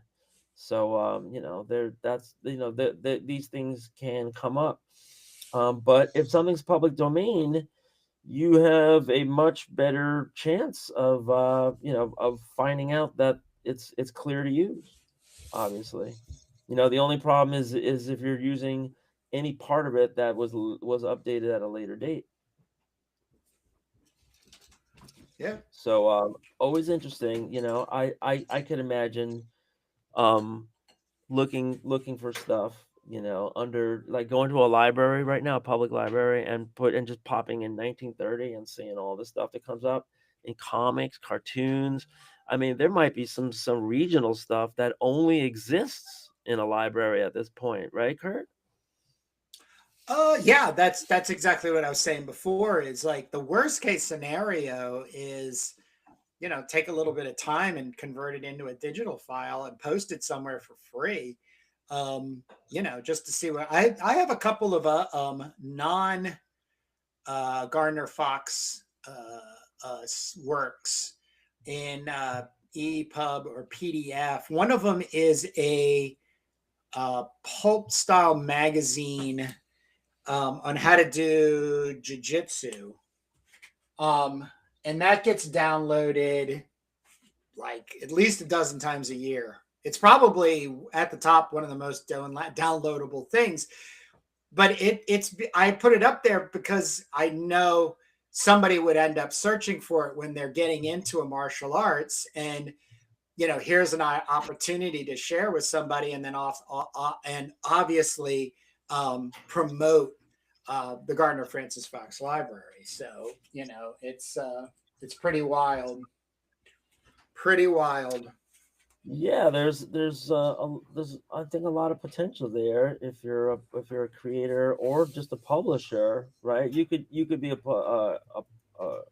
publisher or a producer that doesn't even draw or write or anything, and just take this stuff and just publish it again. That's all. That's the whole point of public domain. To see this stuff packaged again and again. Yeah, that's the whole. Yeah, that is the whole. The whole idea was whoever creatively initiated something, and after 75 years, which I think was the original or something like that, the time period, the government felt like, hey, this gives opportunity for another generation or the next generation or so to pick it up, that ball, and move it down the field. That's the whole idea, is to move those things. The exploitation part of it is just, I think, an unfortunate part of our culture, and which I have no negatives. I have no negatives against exploitation in the way of like the old B movies, you know, during the 60s, 70s, and 80s. You know, I'm talking more from the idea that, you know, you think you're going to make a ton of money off of a 75 or 100-year-old piece of content that was made in its own specific era. But I'm telling you, if you like gritty indie work that, you know, is extrapolating ideas for probably the first, if not second time ever, right. in modern society, you should see so much opportunity in there. Like I said, I was reading the Black God's Kiss, which is the first story of Jarell of Jory, and dude, I'm not even gonna spoil it because like it is some Cthulhu. It's Cthulhu meets like a romance novel go wrong. It's a short story though. It's literally was in a 1934 issue of Weird Tales. It should take you like 20 or 30, 20-ish minutes to read it. I mean, you know, but packed and it's with just prose only. Just prose. There is a comic that was put out. I think it was in some Savage something where they were trying to do something with Conan with Boom Studios. I don't remember, but anyhow, it sucked though. I mean, it was this very, it was very lighthearted. You know what I mean? Like they did. I mean, I'm going to use this word. If you read it in the right frame of mind, it's very perverse. It's very perverse what the story is which is trying to get an image in your head by a 20-something-year-old woman that was writing with her husband, Henry Knucker, a Knuter. Yeah. And, you know, it's a shame.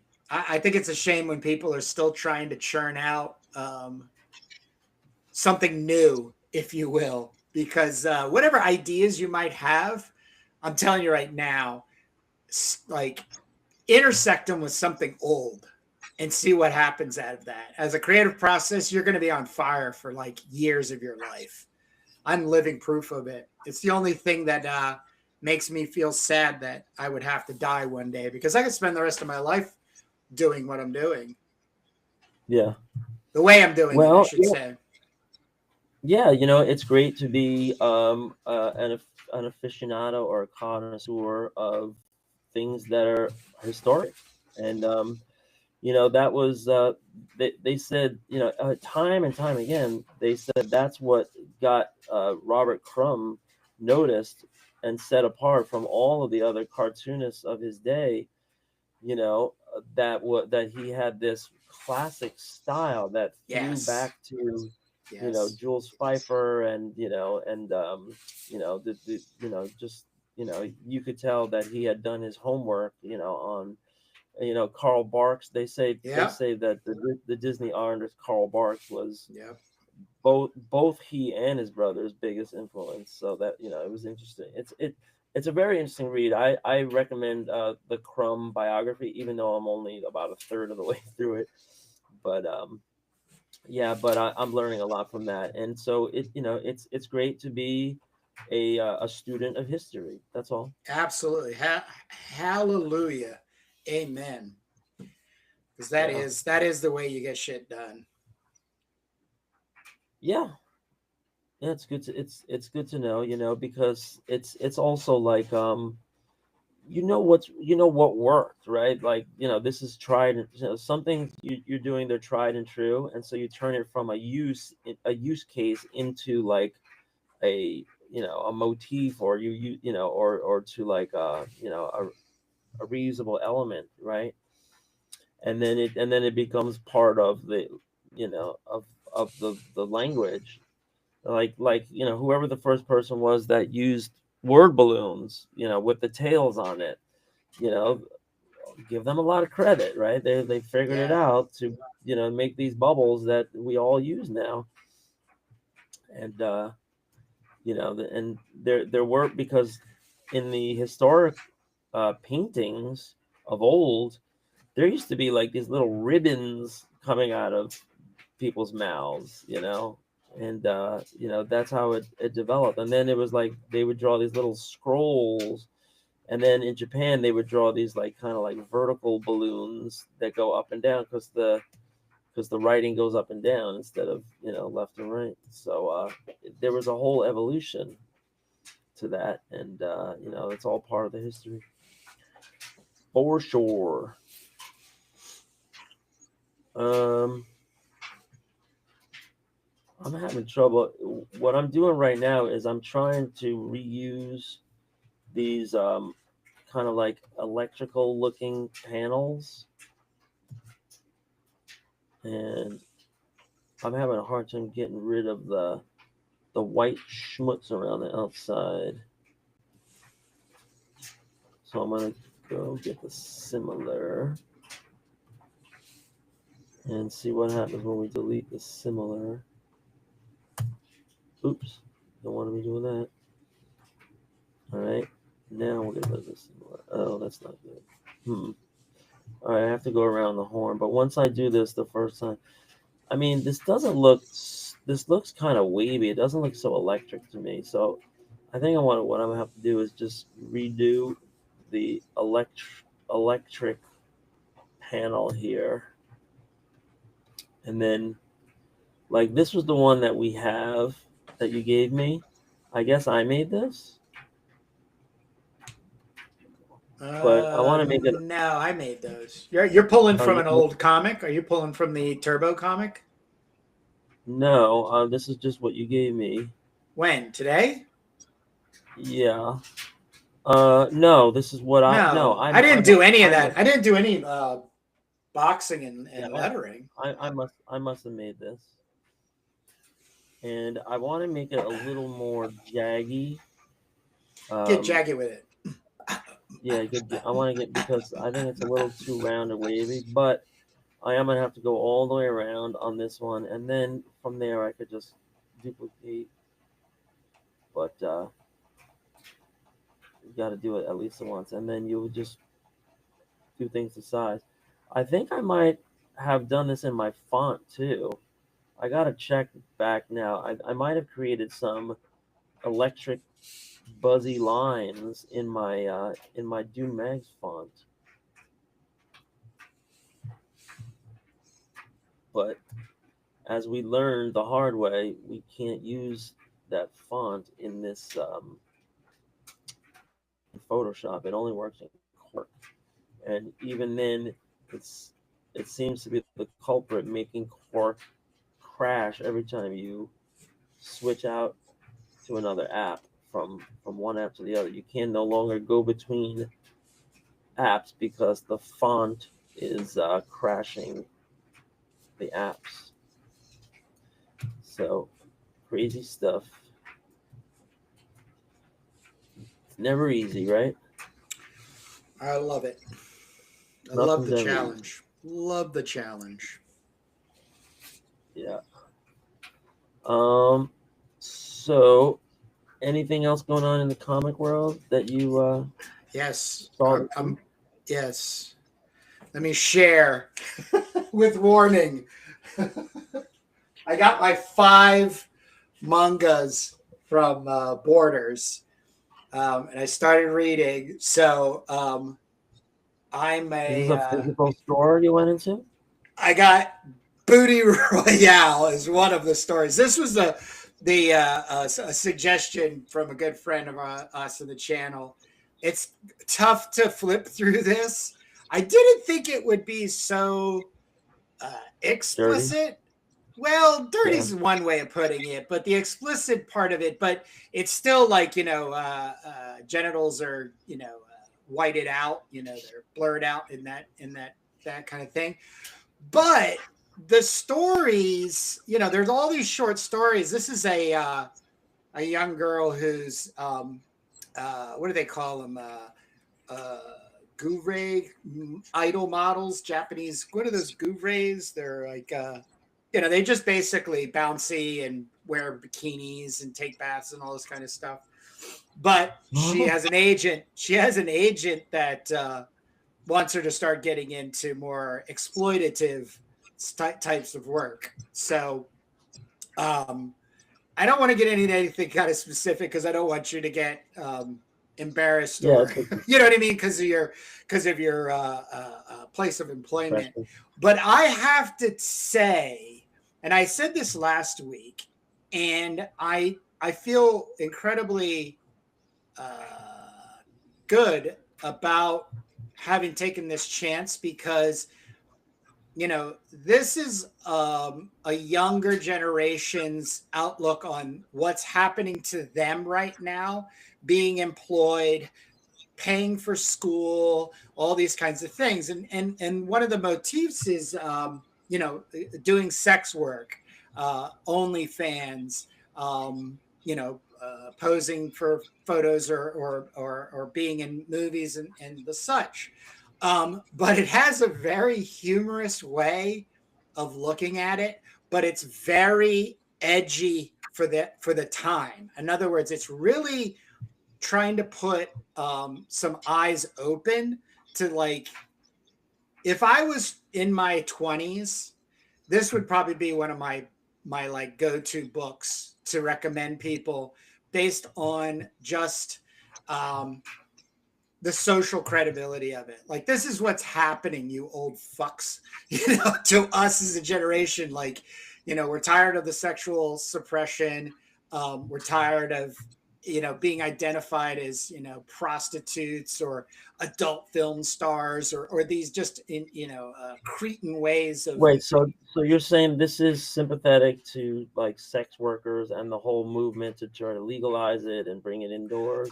Legalize it, not so much, but how people are using it, especially attractive women, or I wouldn't even say attractive women. I'm just saying maybe women in general. Definitely since COVID and OnlyFans could not only generate an income, but a lifestyle out of it, and grow a business. I just want to caution that I've read some interesting articles about how 90% of the people that go on OnlyFans don't make enough to survive. And I'm not promoting any of it. I'm just trying to give a zero spoiler to something that I would like to see people read in order to be humorized, but also, if you're an older person like myself, get a younger person's point of view of what's happening in that kind of like sex worker type of, let's say, politics and social standing. There's another one I have yet to read. It's J.K. Haru is a sex worker in another world. These things are bonkers. This is not, well, I don't know what is, this is like less explicit, though there's, it's still tough, but, okay. So what I said last week was I'm interested in investigating manga right now because there's so much more freedom, in my point of view, to exploring materials that are dated. You know what I mean? Like, for instance, being a hooker or a prostitute. Now it's the reference is politically correct for being a sex worker, but it's also dimensional. You know what I mean? It's not just being a slab of meat, getting paid for that stuff. So, and there is a sense of empowerment that women are experiencing, probably. I don't know, not a woman, not doing any of this. But if you were a young person, let's say in their 20s and struggling with going to college or paying for, all this kinds of stuff that you hear, I know back in the 90s and early 2000s, actually in the early 2000s, two friends of mine who were females that had gone to LA for a year to try to get work left because they felt the only option to make a living was to start doing porn. And they said, no, I'm not going to do it. But it was so evident. Everybody was just, pointing towards that. But the conversation being told through an informative art form, which is comic books, whether it's Japanese, European, or American, So I'm is the very author male or connected to. female? I would go with Ko Hiratori. I haven't looked up anything about this one. That might be a female writer. I don't know a boy named Ko, but you don't know. You know what I mean? But it's super fascinating because I have gotten. This is kind of like my New Year's resolution. I've gotten tired of they don't do comic books like they used to. I'm done with that. You know what I mean? Like, so let's just move on and try to find things that are going. So the other two things I got was Berserk number one, and this has got to be one of the greatest manga in the world, next to Fist of the North Star. I mean, it's just the density and the story of this guy who did unfortunately pass away, Amioru. I watched a couple of documentaries on him. Right. Berserker is different from Berserk. Yeah, this is some just next level. This guy had no filter in the way of being like completely enamored with fantasy. Just your Lord of the Rings to your Game of Thrones to your Conan the Barbarian to your the character Jake. This was interesting. I found out the character design is Mad Max. It's Mel Gibson. So that's what he used for that. And of course, his number one go-to was Fist of the North Star, which is, like I said, an incredible manga. But absolutely love digging into this.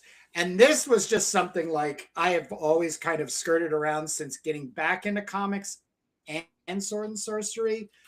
Younger friends of mine, they kind of joke with me. They're like, oh, have you picked up Vinland Saga yet? I'm like, no. Oh, okay. Well, you're missing out.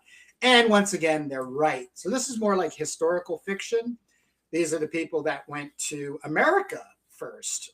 They were the first people to go to America, and all the shenanigans that went on, that way.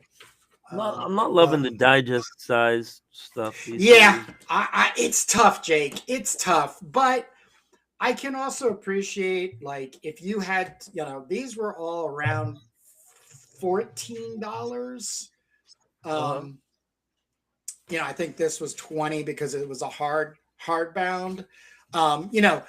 This is like up to like, I don't know, 30 or 40 volumes or something. I mean, like, you got to kind of keep the financial relationship at some sort of like, margin, because if they were, there is a huge artist edition, which I did bypass. That was, I think, $30 or something. But yeah, I'll probably even end up getting that down the road, because this thing is just the density, just looking at it this small, just really makes me kind of weepy a little bit. But for the most part, it's like, this is great. So, like I said, I'm freeing myself of my old man. Darn it, man, why can't they make comic books like they used to? Well, what I'm finding is they're not only making them like they used to, but they're going over the top of the top, and I'm excited. I don't know how much I'm going to keep with picking up these titles or maybe staying with the series. I'm still investigating not only this, but anime, OVA in specifics. But I am thoroughly impressed with what's happening in Japan as mangakas are creating. So, and this is also too, I had said this when we did the interview with Ro Higashi. I don't know if it was actually on record or not, but I did want to have a conversation with her about being a mangaka and using the artistic form to speak. I think she was actually the one that also brought up zines getting popularity because of their information narrative, like in its specificity, because that's also something else I'm investigating in there. So those are my my grabs. Oh wait, no, there's one more. There's one more. We're not done. Sorry. Yeah, I did have a. So I bought this one for obvious reasons. So this was called Reincarnation Coliseum. Okay. The big boob thing is always interesting for a guy like me, but for the obvious part of it. But the trope of it is always kind of hard to kind of use in a sense. But this was the thing. This is another Coliseum fighter type of situation where this big boob gal is basically ruling these people in another dimension. It's just, once again, I saw some samples, I did my research, and it's bonkers. It's no holds bar bonkers. And, the fighting element in the Coliseum and the big boobs all were an attractor. So this will be fun to read and see how far it goes across. Sorry about that. But this was the wild card. And so far, not that. Now, here's the other question you had last week. Out of the 3 books I bought, only one of them on the website stated 18 and older. The other two do have parental advisory warning, explicit content, but that's not listed either. That's not listed either. It's only on the book. You get this, it's a thing. But I also have to say though, Jake, here's Barnes and Noble pushing smut. You can't get around it, bro. They're pushing smut. I love the word smut. So anyways. Yeah, so we had a here in New York, we had a pretty momentous swearing in ceremony of the new mayor of New York City, who's controversial. And the reason I'm bringing it up is because you touched on something about sex workers nowadays, getting recognition or, being able to come out of the shadows or, whatever the stuff. It's a really big controversy because there's reasonable arguments on both sides, but the new mayor who was just sworn in on New Year's Day, has proposed during his campaign to make sex work legal in New York City in the 5 boroughs, and that would be pretty big. Where I think the biggest area that it's legal in today is like the state of Nevada, but I don't know how that works with like cities and counties, and is it the whole state and licenses and all that, but it's an interesting thing. I think the younger people tend to support legalization, just like they did with cannabis, and bringing it out of the shadows and taxing it and all that. But the other argument that I heard that sounds like it makes some sense is that if you're increasing the overall volume of the industry, then it's more likely that then people are going to be brought here from other countries, and coercion and trafficking questions and all that, and you definitely want to keep that minimal. I think, I don't know, there's probably great arguments on both sides that are a lot more informed than me, but it is bubbling up now as another controversy and another thing to consider. Well, I think topically, like marijuana, has to be dealt with in what I would term a reality perspective. You know, if you take cannabis, I'm not a smoker. But Lord knows I got plenty of friends and neighbors that are. But the one thing you can say right out of the gate is you're not going to OD on marijuana. And not that it makes it safer, but it always made things difficult because we know why marijuana was made illegal anyways, because of the cotton farmers being afraid of hemp being a better product than cotton. So the conversation, I just think, needs to be larger in its scope beyond a bunch of rooms filled with a bunch of dated people, men and women, living by 1930s and 40s standards for controlling the way individuals can not only consume said materials, both, cannabis or, sex or pornography or all these types of things, but, what that means for our society as a whole, growth wise, and not being so stagnant and repressive, because I still think the biggest problem we face in this country are exterior and internal forces that, since Capone's time and the prohibition, have just not only figured out how to capitalize on things that people are going to find eventually, but monopolize it, create crime syndicates, and, just be these god awful purveyors, of things that, if done responsibly or with some sense of education prior going into it, who knows how we could function as a society. So I'm just up for this in life in general, is properly being educated about that thing in order for then the individual to make a decision. Calling something illegal, I think, does two opposites.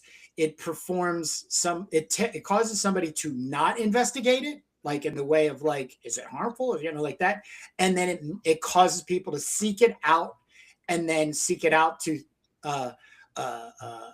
places that, that are ultimately going to become, detrimental. AE, you become an addict towards that because there was no,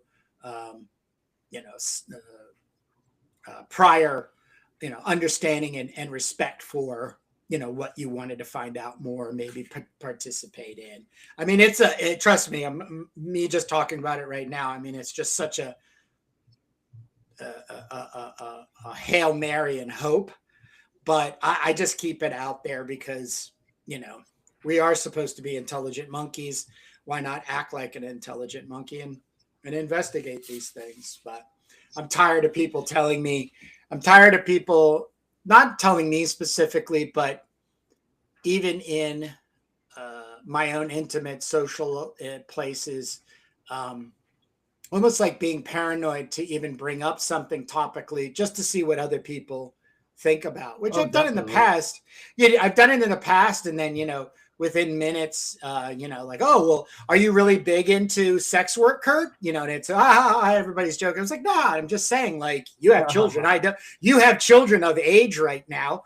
I don't know how you feel about it. I don't have any children, especially girls that, are probably struggling financially or socially or, whatever it is. But if they're not given a good amount of like responsible information and possible guardrails in society, who knows where they end up? And then, what is done by it. But by vindicating these things, like, I think you just do such trouble against humanity. I mean, as a teacher, um, I'm kind of used to being more of a facilitator of conversation. Yeah, And that's your I job, can get really.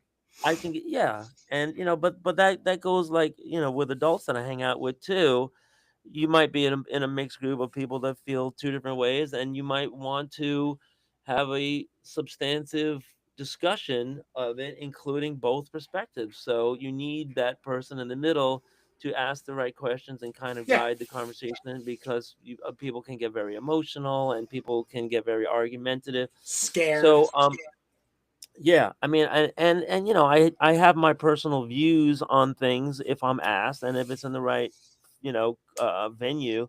But for something like this, like I brought it up saying that I've been hearing arguments on both sides, and it's definitely bubbling up as a big thing. I mean, New York City is the big prize for any industry, right?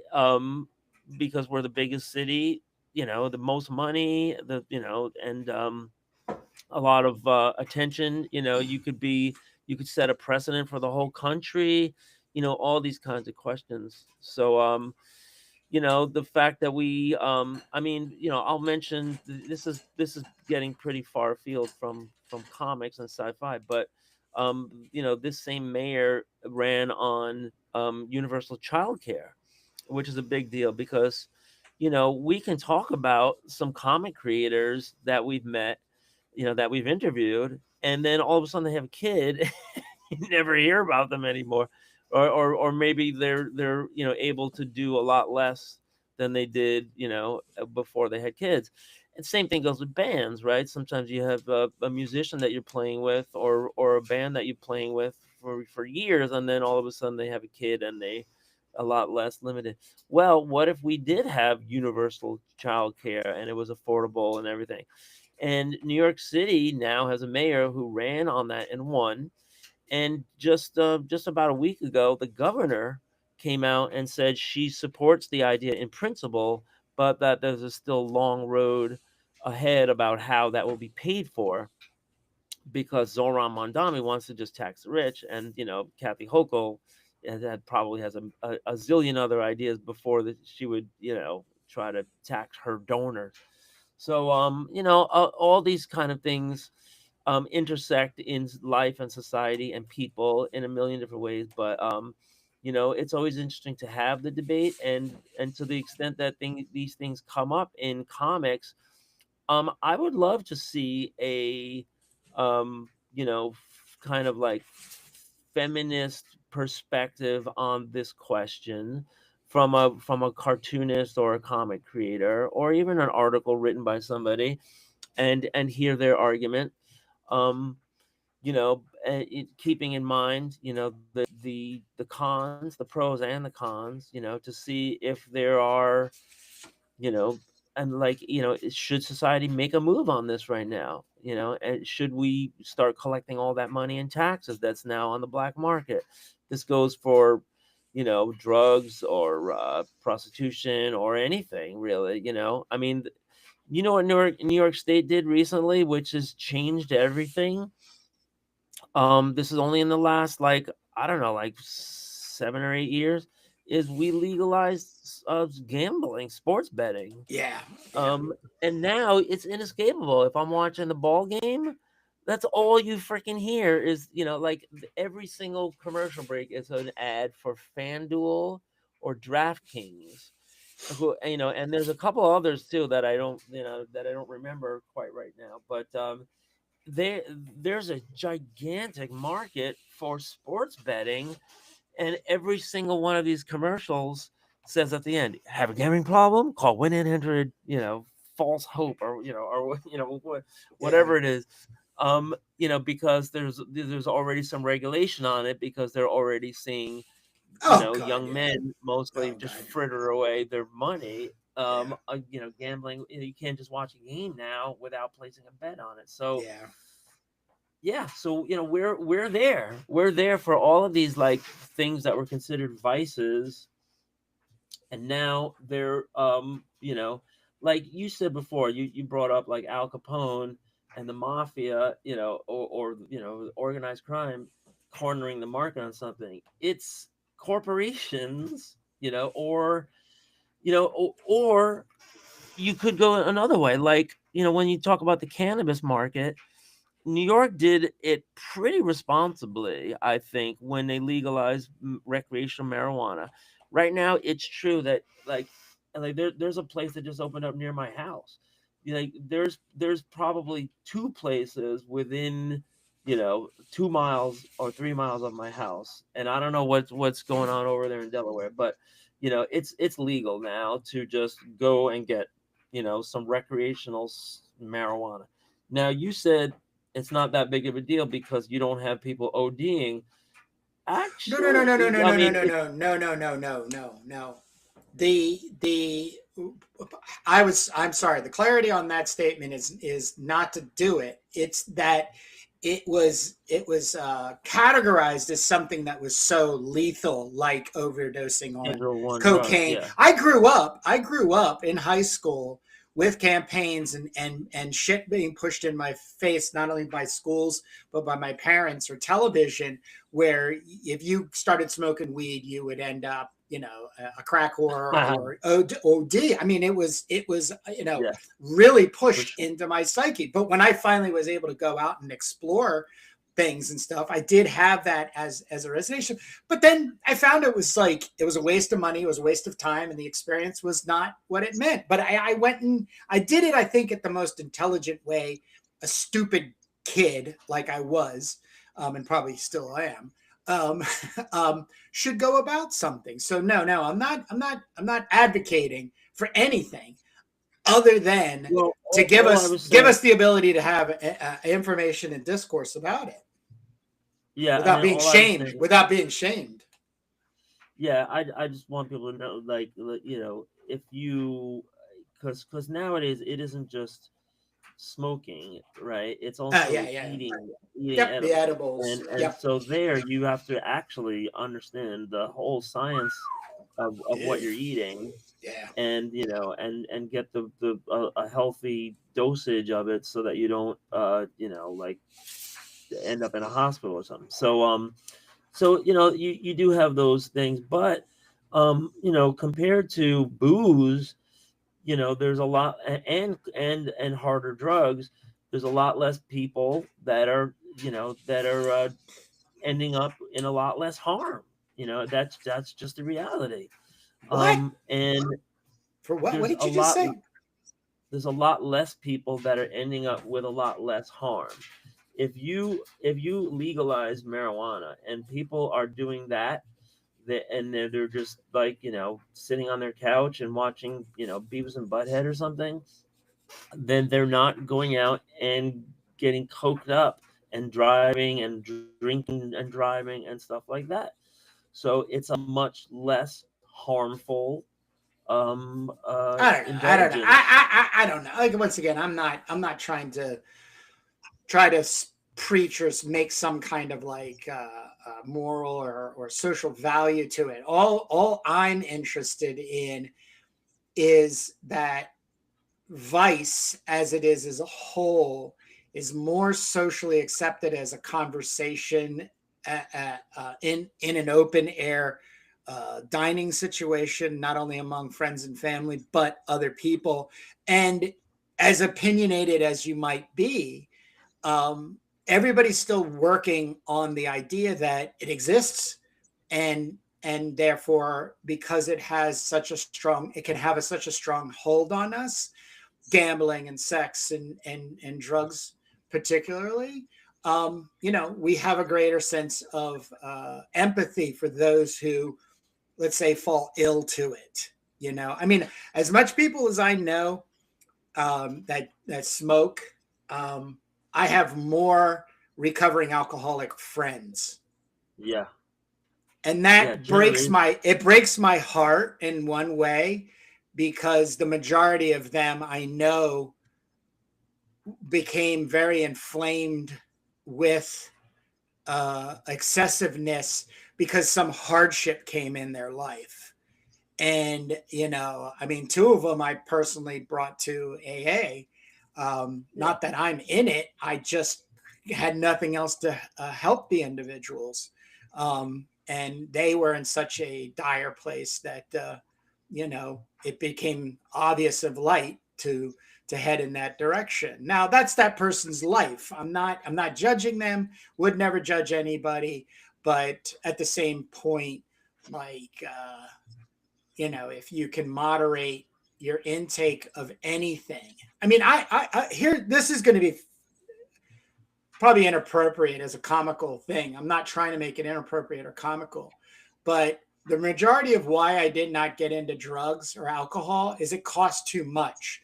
And it cut into my comic book habit. It was a habit.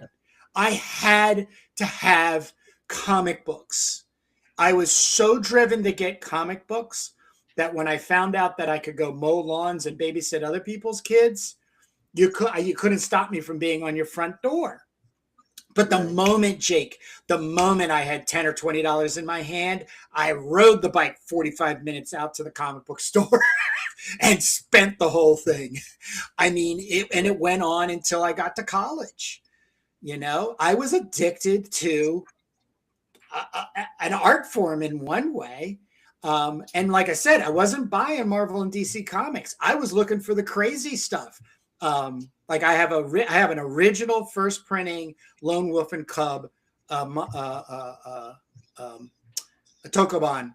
I got for $20 in 1986 or 7. Because the guy brought 2 suitcases in the day I happened to be trolling around in a comic book store. And I was like, oh my God, black and white, 300 pages, samurai, ninja, I'll take it. $20. That's all I have. Yep, too bad. Back out on the streets, mowing lawns and babysitting kids. And then I got a job working at a restaurant as a dishwasher and then ultimately a waiter at 16 and 17 years old. Same thing. Yeah. The only thing that slowed me down was girls. So when I started learning, like it's one thing to play up a girl and be like, hey, you want to go out, you want to meet at the mall, you want to see a movie and stuff like that. You then realize, like, they're not paying for anything. Right. They just stand there and you're like, well, why aren't you paying for your hot dog and soda and ticket? No, Kurt, you're on a date. Shit. Damn it. $20.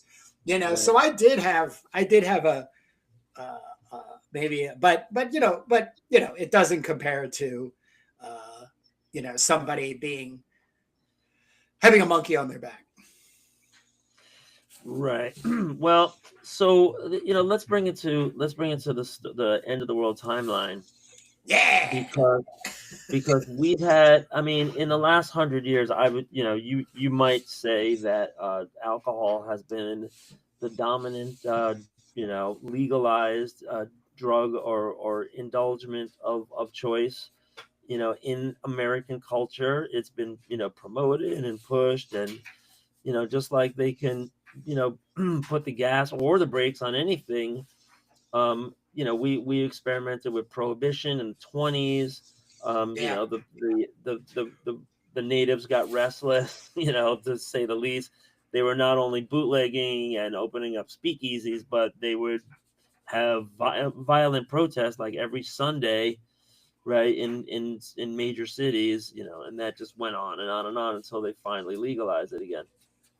And so I think I don't know if your doctor ever talked to you, but my doctor is saying, like, the stuff that they realize now, the medical community, about the harm of alcohol, it's like, it's one of those tobacco things where basically they were just lying to us. I mean, what they say now is, if they took the toxicity of alcohol and they were measuring it as if they were as if they were measuring like a drug or a pharmaceutical, that it's off the scale what it does to you, what it does to your liver, like a one-time use even, let alone having an entire lifestyle of this. And we all have friends that succumbed, to that lifestyle. It's insane how, how understated the the physical damage of drinking has been this whole time, as American culture and, I guess, all of civilization, Western civilization, let's say, or the East or the West or whatever. So, you know, what is the next, what's the next act of this play? If alcohol, because alcohol is receding, as young, you can see the use among Yeah. young Oh, that's a people great point, Jake. That's a great point. is cratering.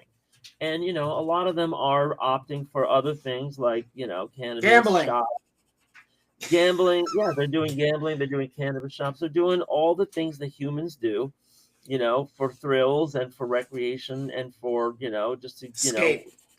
yeah, escapism and get through the day. Or, sometimes it's coping. Sometimes it's going to have fun on Saturday night. I mean, for some people, it's food, honestly, right? Like, it just binging in food. I mean, how many people go to a fancy restaurant on a Friday or Saturday night, and that's, to them, that's the height of enjoyment.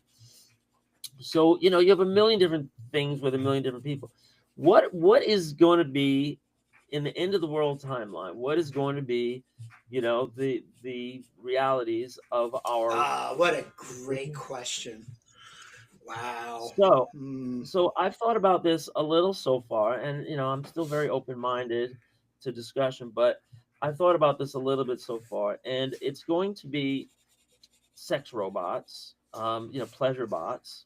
Obviously, that I've already been writing about that as a whole factor in the story, right. but there's also going to be addictions, that are intentionally like, in other words, the corporations are intentionally getting people hooked on certain things, and they come along with the pleasure bot because the pleasure bot is the delivery vehicle.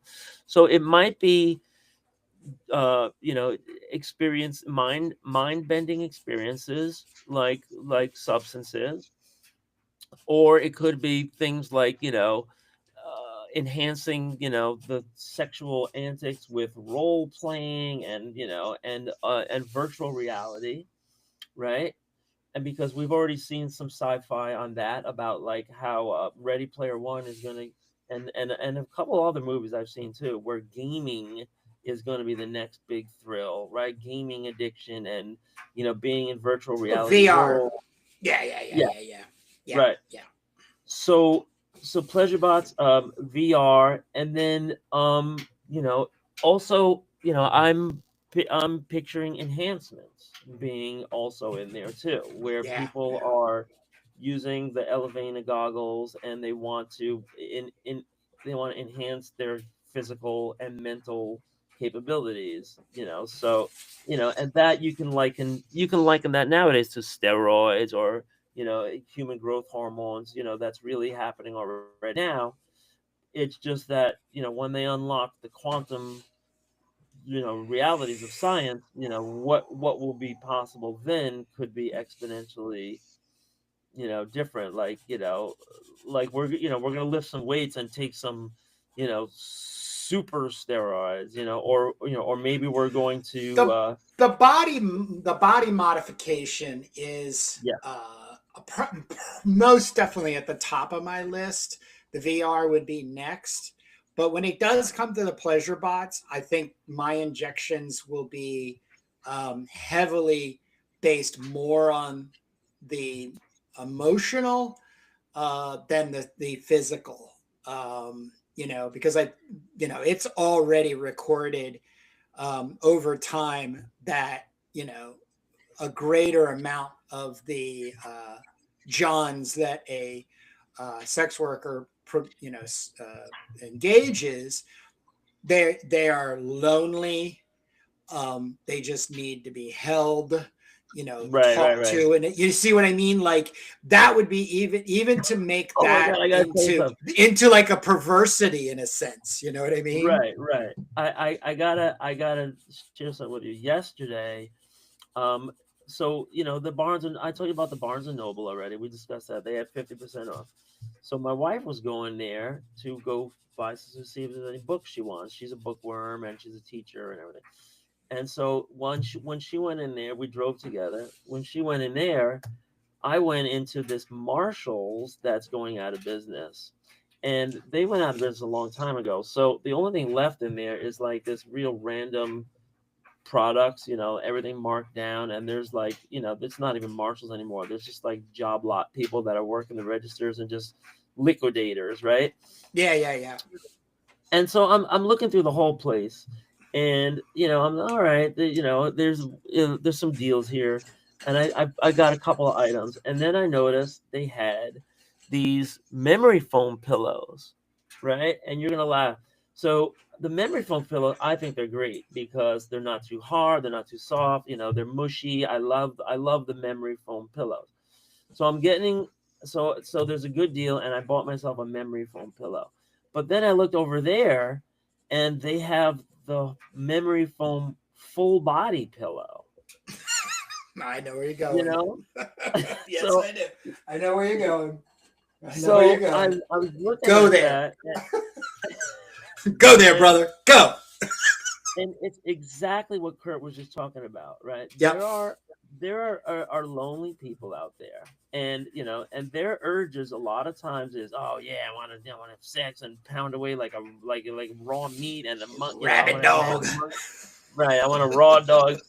But then once that passes, they put their little thumb in their mouth and they're like, I want to cuddle,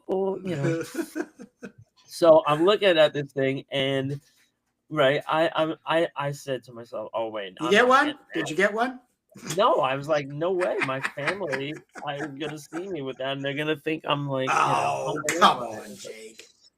But it is such a there's such a need out there. I was once researching this, for the origins of the because I have the DeHuberton guy who's going to be the pleasure bot tycoon is going to start out selling these kind of like cuddle up humanoid things, and I was looking online to see what they really have. There are these, they're not very popular, but you can find them. There's these corduroy bear men that you can buy, and they called like Bob or something. And you buy it and you lie right next to it. It's for, I guess, for single women, and because they didn't have a female one that I saw, but they had the guy one, and it was sold like, out. Right. Well, right, and there's a company because there are also companies that will make memory foam pillows to your specifications. Yeah. And then it was like, I was wondering, well, what happens if you email them and you say, well, my specifications is Angelina Jolie or something like that.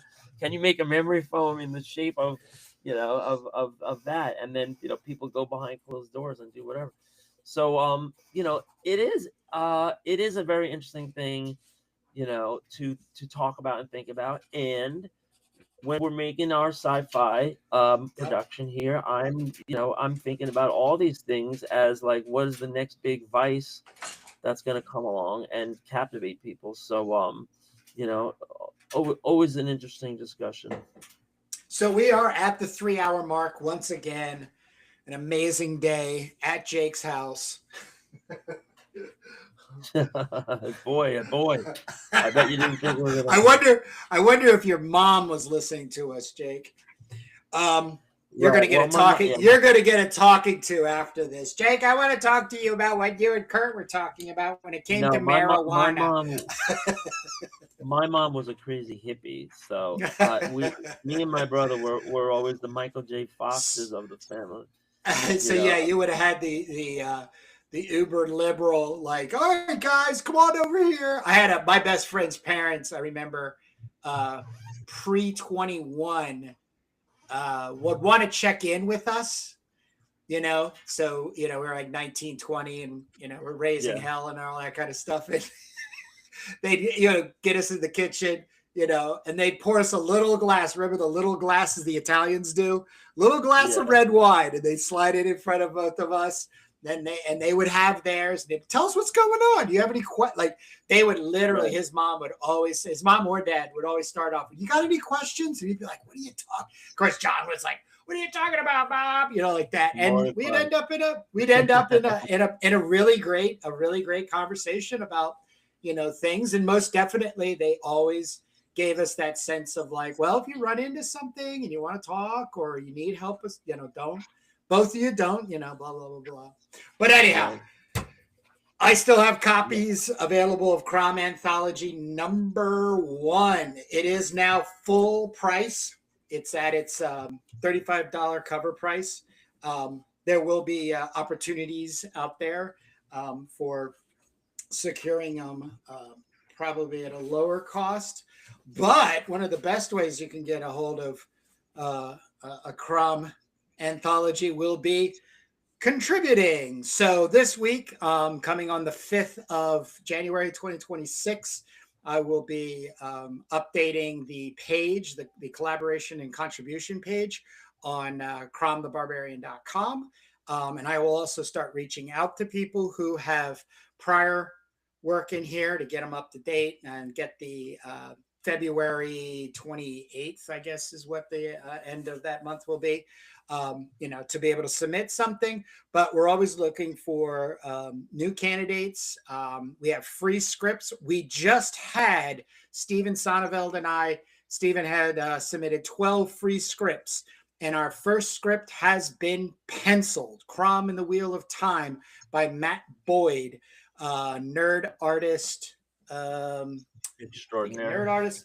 Well, no, his Instagram. I'm trying to remember his Instagram. It was nerd artist Matt, I think is what it is. But I just sent those pages to Steven, and I have some notes, and then we'll be coming back to him with you know, some possible advancement on those pages. But I want to stress this: this project is what's referred to as a low to no stress project. If you start on something and you can't meet a deadline, keep going, because there's going to be many Crom anthologies going forward in the future, as long as I'm around. Okay. Right. So don't overwhelm yourself. You might particularly be only comfortable with working on one aspect. Right now, I'll be honest with you, one of the people I really could use helping me out in the department of finishing and inking would be exactly that. Inkers, people who would just like to take the pages and, you know, put the big black squares and crosshatch and stuff like that. So there'll be a form. You can directly email me, Kurt@cromthebarbarian.com. But if you have not heard in my voice already, I am so excited about this year coming, not only for Crom Anthology, but for Doom Magazine's #1, which is in play, and then IC3 in September. So, and many, many other things, because I have my head all screwed on tightly for 2026. But other than that, Jake, let these people get back to reading comics, making them. Take us out.